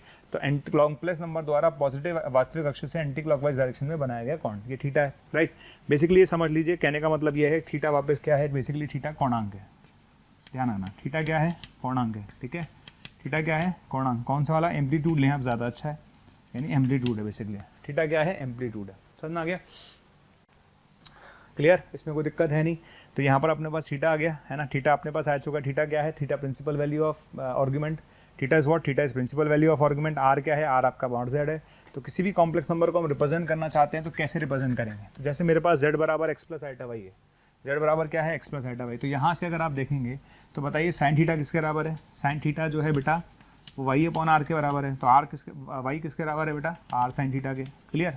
अच्छा कॉस थीटा किसके बराबर है, एक्स बाय आर के। तो एक्स किसके बराबर होगा, एक्स बराबर होगा आर कॉस थीटा के, क्लियर। तो यहाँ से कॉम्प्लेक्स नंबर जो रिप्रेजेंट हो गया वो हो गया एक्स प्लस आइटा वाई, यानी कितना आ गया, r cos theta plus iota sine theta, ठीक है। इसको शॉर्ट में बोल सकते हैं r cis theta, r cis theta. ये तरीका है कॉम्प्लेक्स नंबर को रिप्रेजेंट करने का, इसे बोलते हैं हम ध्रुवीय रूप। कौन सा रूप कहते हैं इसे, कॉम्प्लेक्स नंबर का हम ध्रुवीय रूप कहते हैं। कोई भी कॉम्प्लेक्स नंबर अगर आता है उसका अगर हम आर और थीटा के पदों में व्यक्त करते हैं तो उसे हम बोलते हैं उसका ध्रुवीय रूप, ठीक है। आर किसको रिप्रेजेंट करता है, आर उसके मॉड जेड को रिप्रेजेंट करता है, और ऑब्वियसली बात है आर ग्रेटर देन 0 होगा। समझ में आ गया, क्लियर। और दूसरी बात क्या है, थीटा जो है, थीटा वही किसका, थीटा किसको रिप्रेजेंट करता है, उसकी प्रिंसिपल वैल्यू को, ठीक है, प्रिंसिपल वैल्यू को रिप्रेजेंट करता है। तो थीटा आ गया r cos theta plus iota sine theta, ये हमारे पास आ जाता है जेड, आ गया। इसे कहते हैं कॉम्प्लेक्स नंबर का ध्रुवीय रूप। कॉम्प्लेक्स नंबर को ध्रुवीय रूप में हम रिप्रेजेंट करते हैं, ठीक। तीसरे आती है इसकी एक्सपोनेंशियल फॉर्म, ठीक है, यूलर्स फॉर्म जिसे बोलते हैं, इसको यूलर्स फॉर्म भी बोलते हैं लोग, है ना। इसको हम यूलर फॉर्म भी बोलते हैं या फिर चर घातांक के रूप भी बोलते हैं, एक्सपोनेंशियल फॉर्म भी बोलते हैं, ठीक है। तो इसको यूलर्स फॉर्म भी बोलते हैं या चर घातांक की फॉर्म भी बोलते हैं, जैसा आपको ठीक लगे आप ऐसा यूज़ करिए, है ना। कुछ लोग एक्सपोनेंशियल फॉर्म बोलते हैं, कुछ लोग इसको यूलर्स फॉर्म भी बोलते हैं, ठीक है। देखिए आप ध्यान रखिएगा, एक यूलर जो है उसने बताया था, है ना, बताया क्या था, ई की पावर आइटा थीटा जो होता है वो होता है cos theta plus iota sine theta. समझ में आ गया। ये आया कहाँ से, बहुत आराम से आप ड्राइव कर सकते हैं। कैसे ड्राइव कर सकते हैं, देखिए अगर आप कॉस थीटा देखेंगे तो ई की power iota theta plus e की power minus iota theta by 2, आराम से आप यहाँ से कॉस थीटा निकाल सकते हैं। ई की पावर आइटा थीटा का विस्तार आपने पढ़ाई है, ई की पावर एक्स का विस्तार पढ़ते हैं अपन लिमिट के अंदर, बिल्कुल पढ़ते हैं। तो चूंकि हम ई की पावर एक्स का विस्तार पढ़ते हैं लिमिट के अंदर, तो यहाँ पर ई की पावर एक्स का विस्तार लगाओ, यहाँ ई की पावर माइनस एक्स का विस्तार लगाओ। तो जब आप ई की पावर एक्स का और ई की पावर माइनस एक्स का विस्तार लगाएंगे तो जो फॉर्मूला निकल कर आएगा वो कॉस थीटा का आएगा जो लिमिट में पढ़ाया जाता है। तो इसी तरीके से सिमिलरली हम साइन थीटा निकाल सकते हैं। क्या निकाल सकते हैं, साइन थीटा, ठीक है। तो साइन थीटा क्या आएगा, साइन थीटा आएगा ई की power iota theta minus e की power minus iota theta divide by 2 iota, divide by 2 iota. समझ में आ गया। तो इस तरह से अपन कर सकते हैं, राइट। तो अगर आपसे कोई पूछे कॉस थीटा कहाँ से आया, यहाँ से आया, ठीक है। साइन थीटा कहाँ से आया, यहाँ से आया, ठीक है। इन दोनों को ऐड कर दीजिए, इन दोनों क्या कर दीजिए, ऐड कर दीजिए, क्लियर है। ओके, उसमें कुछ गड़बड़ तो नहीं कर रहा हूँ मैं, अच्छा 2 है सिर्फ, ओके सॉरी, ठीक है। तो ये आ जाएगा, क्लियर। तो यहाँ से साइन थीटा आ जाएगा। अच्छा आप दूसरी बात एक ध्यान रखिएगा, अब जैसे आपको साइन थीटा निकालना है तो आप इसका विस्तार लगाइए, इसका विस्तार लगाइए, you will get sign theta. तो कोई मेजर इशू नहीं है, क्लियर। अच्छा दूसरी बात, कोई भी बच्चा कभी भी इसको ऐड करना चाहे, यहाँ 2 आयोटा आना चाहिए, आई थिंक यहाँ 2 आयोटा आना चाहिए, तभी ये बनेगा। Cos theta plus iota sine theta करेंगे तभी आएगा, करेक्ट है, 2 आइटा आना चाहिए, राइट, ये आ जाएगा, ठीक। समझ में आ गया। कभी भी ड्राइव करना हो तो आप इसको यहाँ से ड्राइव कर सकते हैं। चलिए आगे बढ़ते हैं। अब हुआ क्या, अब यहाँ पर एक चीज़ हो गई है। क्या चीज़ हो गई, यहाँ पर एक छोटा सा पॉइंट हमारे दिमाग में आया। क्या आया भाई, कि हमने ये यूलर्स ने बोला था, है ना, यूलर्स फॉर्म कहलाती है ना, ई की पावर आइटा थीटा बराबर होता है cos theta plus iota sine theta. तो आप बताइए जेड बराबर क्या लिखा था आपने, जेड बराबर लिखा था r cos theta plus iota sine theta, बिल्कुल लिखा था, ठीक है। तो z बराबर क्या हो गया बेटा, आर ई की पावर आइटा थीटा हो गया, ठीक है। This is known as Euler's form, this is known as exponential form. चर घातांक के रूप भी कह सकते हैं इसको, और हम इसे यूलर्स फॉर्म भी कह सकते हैं। दोनों ही कंफर्टेबल हैं, आप जिसको जाए कह सकते हैं, आपकी मर्जी है, उससे मतलब कोई फर्क नहीं पड़ता है। सच सही बताऊँ तो ऑनेस्टली आप दोनों फॉर्म बोलिए, चर घातांक की बोलिए चाहिए बोलिए, ठीक। लेकिन ये बहुत कंफर्टेबल है, बहुत ज़्यादा कंफर्टेबल फॉर्म है। मैं मैक्सिमम जो जगह है ना इसका यूज़ करता हूँ, तो इट्स वेरी इंपॉर्टेंट, और इसका हमें बहुत ज़्यादा यूज़ भी करना है तरीके से, तो ये बहुत इंपॉर्टेंट है, राइट। चलिए अब इस पर कुछ क्वेश्चंस की तरफ चलते हैं। देखिए, है ना, जैसे मान लेते हैं मेरा पहला क्वेश्चन है z बराबर -1 प्लस आइटा √3, ये मेरा क्वेश्चन है, ठीक है। क्वेश्चन क्या है, z बराबर -1 प्लस आइटा √3। अब आप इसको कन्वर्ट करेंगे, किस किस में कन्वर्ट करना है, एक तो क्रमित युग्म विधि में कन्वर्ट करना है, ठीक है ना। किस में कन्वर्ट करेंगे, एक तो क्रमित युग्म फॉर्म में कन्वर्ट करना है, ठीक। आपको एक तो इसको क्रमित युग्म फॉर्म में कन्वर्ट करना है, दूसरा इसको करना है आपको ध्रुवीय विधि में, यानी ध्रुवीय फॉर्म में कन्वर्ट करना है, ठीक है। इसको ध्रुवीय फॉर्म में कन्वर्ट करना है, और तीसरा आपको इसमें कन्वर्ट करना है, इसको तीसरा आपको कन्वर्ट करना है इसको यूलर्स फॉर्म में, है ना। यूलर्स फॉर्म बोलो या चरघातांकी फॉर्म बोलो, जो आपको ठीक लगे, ये तीनों में आपको कन्वर्ट करना है। समझ में आगे सबको क्या करना है। तो z बराबर -1 + √3 आइटा को मुझे 3 फॉर्म में कन्वर्ट करना है। तो स्टार्ट करते हैं, बहुत आसान है। देखिए पहला वाला तो आपने एक लाइन में लिख लिया होगा, ठीक। तो क्रमिक फॉर्म की अगर मैं बात करूं तो क्रमिक फॉर्म तो आप एक बार में लिख लेंगे। क्या लिखेंगे, -1, √3, -1, √3, ठीक है। तो एक लाइन में लिख लिया -1, √3, खत्म। अब आता है ध्रुवीय रूप। क्या आता है, ध्रुवीय रूप। ध्रुवीय रूप के लिए क्या चाहिए, r और थीटा। ध्रुवीय रूप के लिए क्या चाहिए भाई, अगर आप इसको ध्रुवीय रूप में लिखना चाहते हैं, ठीक, अगर आप इसको ध्रुवीय रूप में लिखना चाहते हैं तो आपको क्या चाहिए, r और थीटा चाहिए। क्या चाहिए, r और थीटा चाहिए, ठीक है। तो r कितना होगा भाई, r आएगा इसका √-1 का स्क्वायर प्लस √3 का स्क्वायर। तो r कितना आएगा, 2, ठीक है। अच्छा थीटा निकाल लेते हैं। थीटा निकालना बहुत आसान है। देखिए इसका आंसर क्या आएगा, थीटा निकालना है ना। देखिए अगर आप इसको प्लॉट करेंगे, क्या करेंगे, प्लॉट करेंगे, तो ये कहाँ पर आएगा, ये बनेगा -1, √3 यहाँ पर आएगा, ठीक है। क्योंकि यहाँ पर आएगा तो उसका आंसर क्या होगा, पाई माइनस थीटा। आंसर कितना होगा, पाई माइनस थीटा। तो आंसर लिख लेते हैं। तो उसका अगर हम एम्पलीट्यूड निकालेंगे तो एम्पलीट्यूड कितना आएगा, पाई माइनस थीटा। थीटा बताओ मैंने क्या बताया था, tan इनवर्स काल्पनिक अपॉन वास्तविक का मॉड, काल्पनिक अपॉन वास्तविक का मॉड, काल्पनिक अपॉन वास्तविक का मॉड, ठीक है। तो pi minus tan inverse √3, tan inverse √3 कितना होता है, π/3। कितना आंसर आएगा, 2π/3। समझ आ गया। तो कहने का मतलब है आपसे पूछा जाए इसका ध्रुवीय रूप क्या है, ध्रुवीय रूप क्या है, तो r आपके पास आया 2, r तो आ गया 2। इसके बाद आपने इसका एम्पलीट्यूड निकाला। एम्पलीट्यूड निकालने का तरीका मैंने बताया था। जैसे मान लो यहाँ पर है तो आंसर क्या होता है, पाई माइनस थीटा। थीटा का मतलब मैं समझा चुका हूँ, तो ये आ गया, ठीक है। एम्पलीट्यूड पता है, यस। r पता है, तो उसको लिख सकते हैं z बराबर 2 cos theta plus eta sine theta, cos theta plus eta sine theta, cos theta plus eta sine theta. Clear, ठीक है। ये आ जाएगा हमारा आंसर, ठीक। तीसरा वाला आंसर डायरेक्ट लिख सकते हैं। थर्ड वाले में क्या है, थर्ड वाले में तो कुछ भी नहीं है, यूलर्स फॉर्म है। अगर आप इसको यूलर्स फॉर्म में लिखना चाहते हैं तो यूलर्स फॉर्म में आंसर क्या होता है, z बराबर r e की पावर आयटा थीटा। तो आंसर आएगा r कितना है 2 e की पावर आयटा थीटा, थीटा कितना है 2π/3। ये आपका आंसर है, ठीक है। तो ये तीनों तरीके हैं रिप्रेजेंट करने के। जब भी आपसे पूछा जाए इसको रिप्रेजेंट करिए तो आप इस तरह से रिप्रेजेंट कर सकते हैं। क्रमिक तो सबसे आसान है। उसके बाद आता है ध्रुवीय रूप। ध्रुवीय रूप में आपको r और थीटा निकालना है, और तीसरा आता है यूलर्स फॉर्म, राइट। अब क्वेश्चंस कैसे करेंगे वो देखते हैं। इंपॉर्टेंट है क्वेश्चंस कैसे होंगे, राइट। तो क्वेश्चंस देखते हैं, है ना। चलिए आगे बढ़ते हैं क्वेश्चंस की तरफ। एक बहुत फेमस एग्जाम्पल है आयोटा की पावर आयोटा। आयोटा की पावर आयोटा क्या होगा, ये बहुत फेमस एग्जाम्पल है। ऑप्शन है मेरे पास, e की पावर -पाई होगा, e की पावर पाई होगा, ठीक है, e की पावर -π/2 होगा, और d नन ऑफ दीज होगा। ये चार चीज़ें आपको समझनी है। आयटा की पावर आयटा, e की पावर -पाई होगा, ये ऑप्शंस में से क्या होगा, राइट।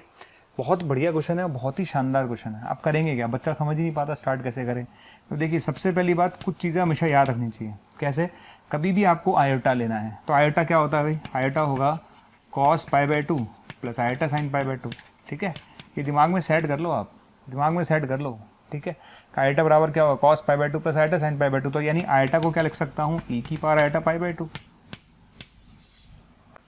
क्लियर, कैसे लिखा, समझ में आ गया। e की पावर आयटा थीटा क्या होता है, e की पावर आयटा थीटा होता है cos theta plus eta sine theta होता है। क्लियर, e की पावर आयटा थीटा क्या होता है बेटा, cos theta plus eta sine theta होता है, ठीक। तो आयटा क्या है भाई, cos 90 प्लस आयटा साइन 90। इसको क्या लिख सकता हूँ, e की पावर आयटा π/2। तो ये दिमाग में रख के चलो कि आयटा को क्या लिख सकते हैं, e की पावर आयटा π/2। और ये हम कई जगह करेंगे, बस हो गया क्वेश्चन खत्म, ठीक है। तो ये आयटा की पावर आयटा है, तो इस आयटा को क्या लिखूंगा, e की पावर आयटा π/2, और यहाँ पर उसकी पावर आयटा। कितना आंसर आएगा, e की पावर -π/2, e की पावर -π/2। तो ये आपका आंसर है। तो आंसर कितना आ गया, e की पावर -π/2। क्लियर, समझ में आ गया। तो आंसर क्या आएगा, e की पावर -π/2। चलिए ये हमारा आंसर है फिलहाल, है ना। इस तरह से कर सकते हैं। तो एक लाइन में क्वेश्चन हो गया, इसलिए हो पाया क्वेश्चन एक लाइन में क्योंकि आपको ये प्रॉपर्टी याद थी, नहीं तो ये क्वेश्चन टफ हो जाता है आपके लिए। ओके, और देखते हैं क्वेश्चंस, बहुत सारे बनते हैं इस पर, बहुत बढ़िया बढ़िया क्वेश्चंस बनते हैं। चलिए और देखते हैं क्वेश्चंस, ठीक। जैसे क्वेश्चन हमारे पास है XR, ये लिखा हुआ है उसने cos π/2 की power r plus eta sine pi by 2 की पावर आर। ठीक है, क्वेश्चन क्या है, आपको बताना है कि x1 into x2 into x3 infinite तक वैल्यू क्या होगी। क्वेश्चन ये है कि x1 into x2 into x3 and so on infinite तक वैल्यू क्या होगी। देखिए, सबसे पहली बात समझिए, समझना क्या है कि ये जो एक्सप्रेशन आपके सामने लिखा हुआ ये है क्या, है ना। देखिए, ये एक्सप्रेशन जो लिखा हुआ ई की पावर आइटा पाई अपॉन 2 की पावर आर। भाई जब तक आप ये कनेक्ट नहीं करोगे क्वेश्चन कैसे करोगे यार, जब तक आप ये समझोगे नहीं भाई क्या लिखा हुआ है। ये लिखा हुआ है cos theta plus iota sine theta. अरे cos theta plus iota sine theta लिखा हुआ तो क्या लिख सकते हैं, ई की पावर आइटा थीटा। बस आपको दिक्कत नहीं है। जैसे x1 लिखना है, क्या लिखना है x1, तो बताओ x1 क्या आएगा, ई की पावर आइटा पाई बाय 2। बताओ x2 क्या आएगा, ई की पावर आइटा पाई बाय 2 का स्क्वायर। ठीक है, x3 क्या आएगा भाई, ई की पावर आइटा पाई बाय 2 का क्यूब। इन सबको मल्टीप्लाई कर दो, इन सबको क्या कर दो, मल्टीप्लाई। ठीक है, इन सबको क्या कर दो, मल्टीप्लाई। समझ में आ गया, करना क्या है, समझ में आ गया, क्लियर है क्या करना है हमें, इन सबको मल्टीप्लाई करना है। क्योंकि वो कह रहा है x1 x2 x3 इन सबको मल्टीप्लाई कर दो। तो जब मैं इन सबको मल्टीप्लाई करूंगा, जब मैं इन सबको मल्टीप्लाई करूंगा तो क्या आएगा, ई की पावर आइटा पाई बाय 2 सब में कॉमन आ जाएगा।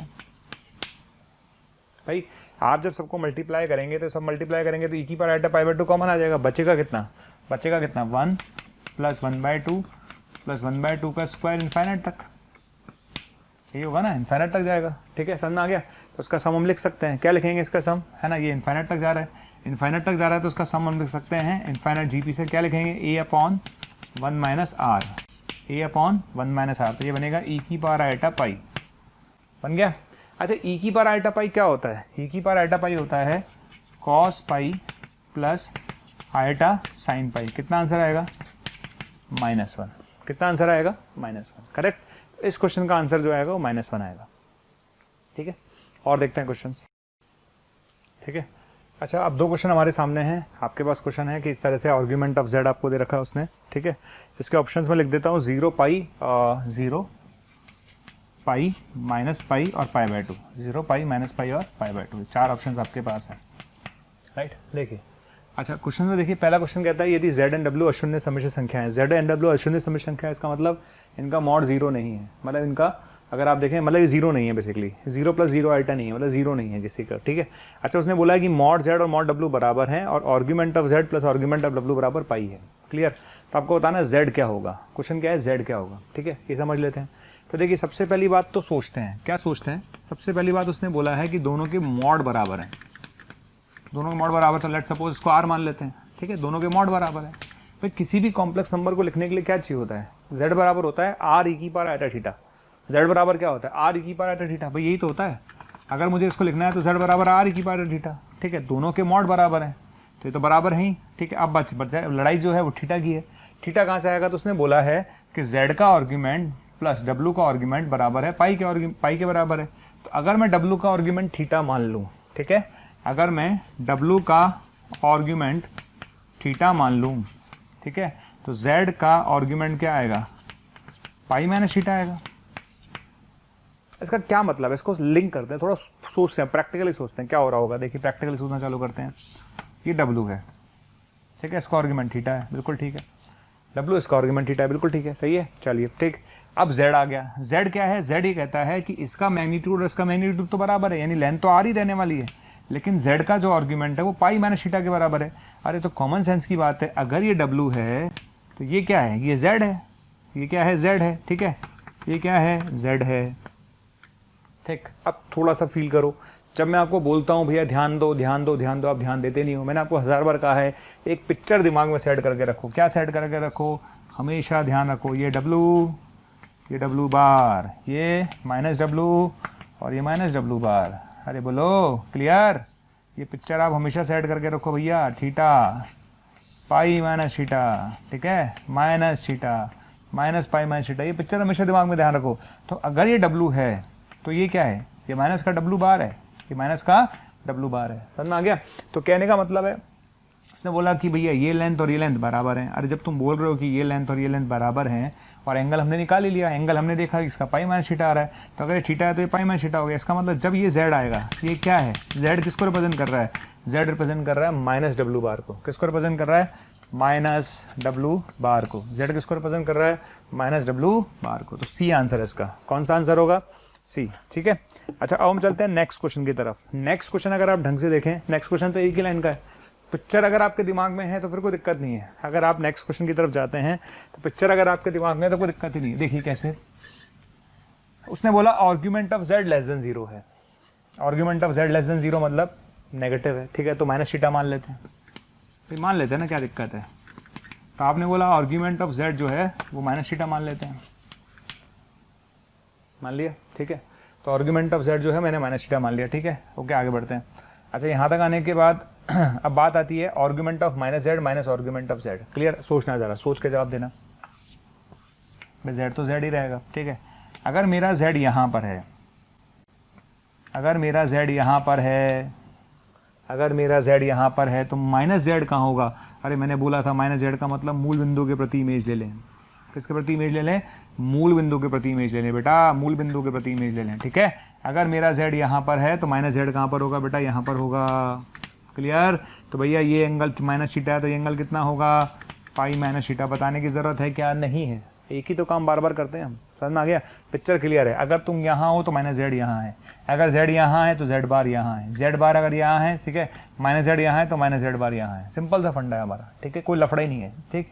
तो आप मुझे बताओ, आपसे क्वेश्चन क्या पूछा गया? क्वेश्चन पूछा गया argument of minus z minus argument of z, argument of minus z, argument of minus z कितना है? Argument of minus z pi minus theta minus argument of z कितना आया? आर्ग्यूमेंट ऑफ z आया minus theta. कितना answer आएगा? पाई। कितना answer आएगा? पाई। तो करेक्ट आंसर इज पाई। अच्छा अब बात आती है आर्ग्यूमेंट के गुणधर्म, आर्ग्यूमेंट की प्रॉपर्टीज, आर्ग्यूमेंट की प्रॉपर्टीज है ना, ठीक है। आर्ग्यूमेंट की प्रॉपर्टीज यानी कोणांक के गुणधर्म।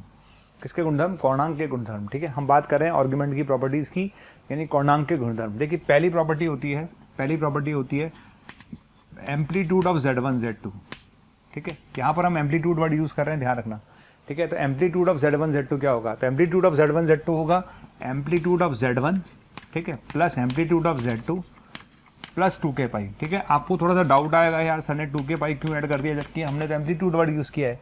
जब हम आर्ग्यूमेंट की बात करते थे हम जब 2k पाई ऐड करते थे, लेकिन यहाँ पर हम एम्पलीट्यूड लिख रहे हैं फिर भी हमने 2k पाई ऐड कर दिया। उसका रीजन है कि जब मान लेते हैं आपने इसका एम्पलीट्यूड निकाला, इसका एम्पलीट्यूड निकाला, मान लेते हैं अपने पास आ गया 5π/6, ठीक है, 150 आ गया, ठीक है। इसका निकाला आपने 2π/3 आ गया, आया कि नहीं आया? मान लेते हैं आ गया। क्लियर। अब भैया अगर तुमने को तो एम्पलीट्यूड निकालना था, लेकिन z1 z2 का एम्पलीट्यूड आया, इसका आया 5π/6, इसका आया 2π/3, ये तो 180 क्रॉस कर गया। अब 180 क्रॉस कर गया, जबकि एम्पलीट्यूड निकालना है तो एम्पलीट्यूड किसके बीच में होता है? माइनस पाई से प्लस पाई के बीच में होता है। तो उसका मतलब क्या होगा? जैसे एम्पलीट्यूड पाई को क्रॉस करेगा तो यहाँ पर मैं k की कोई ना कोई वैल्यू लूंगा और उसको अरेंज करके अंदर ले आऊंगा। किसके बीच में ले आऊंगा? माइनस पाई से पाई के बीच में ले आऊंगा। तो इसीलिए हमने 2k पाई ऐड किया है। और ध्यान रखें एम्पलीट्यूड की प्रॉपर्टी लॉग की तरह होती है, एम्पलीट्यूड की प्रॉपर्टी लॉग की तरह होती है। लॉग की तरह कैसे? आप बताओ, लॉग mn क्या होता है? लॉग mn होता है log m plus log n। Simple. Amplitude की प्रॉपर्टी लॉग की तरह होती हैं। जैसे एम्पलीट्यूड ऑफ z1 z2 क्या होगा? Amplitude of z1 plus amplitude of z2 plus 2k पाई तो आएगा ही आएगा, के इंटीजर है, ठीक है। सेकंड प्रॉपर्टी लॉग की तरह होती है बिल्कुल। Amplitude of z1 upon z2 क्या होगा?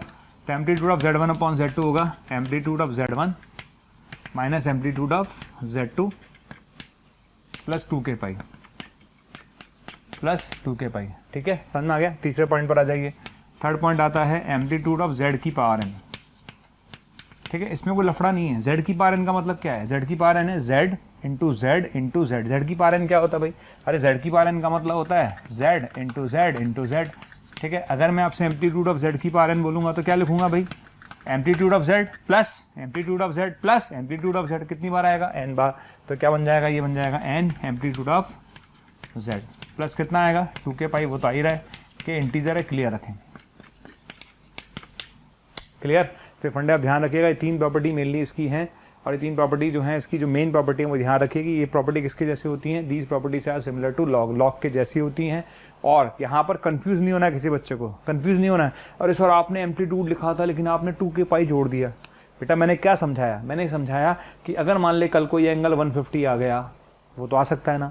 अगर ये एंगल 120 आ गया तो वो तो आ सकता है ना, लेकिन ये एंगल तो नेट एंगल तो 270 हो गया, क्रॉस कर गया भाई 180 को। तो उसको बैलेंस करने के लिए हमने 2k पाई ऐड किया है। क्या ऐड किया है? हमने 2 के पाई ऐड किया है। तो सिंपल सी बात है और कुछ भी नहीं है इसके अलावा, इसमें कोई रॉकेट साइंस नहीं है, सिंपल सी प्रॉपर्टी ध्यान रखिएगा।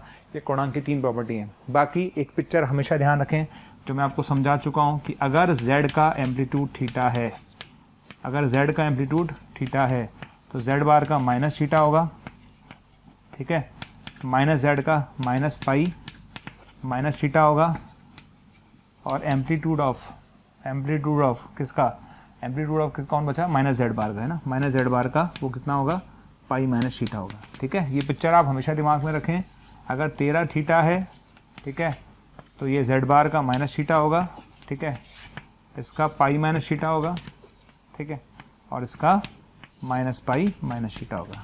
क्लियर, ये कौन है, ये माइनस z है और ये माइनस z बार है। ठीक है, ये चीज़ें ध्यान रखिएगा ताकि आपको क्वेश्चन करने में आसानी रहेगी। ओके, इसके आगे चलते हैं, अब क्वेश्चंस करेंगे हम इस पर थोड़े से। ठीक है, प्रॉपर्टीज हमने देख ली, अब क्वेश्चंस करेंगे। 1821 799, या आप बोल सकते हैं 180021217999। इस नंबर पर कॉल करके आपको जो भी कंटेंट चाहिए वो आपको अवेलेबल हो जाए।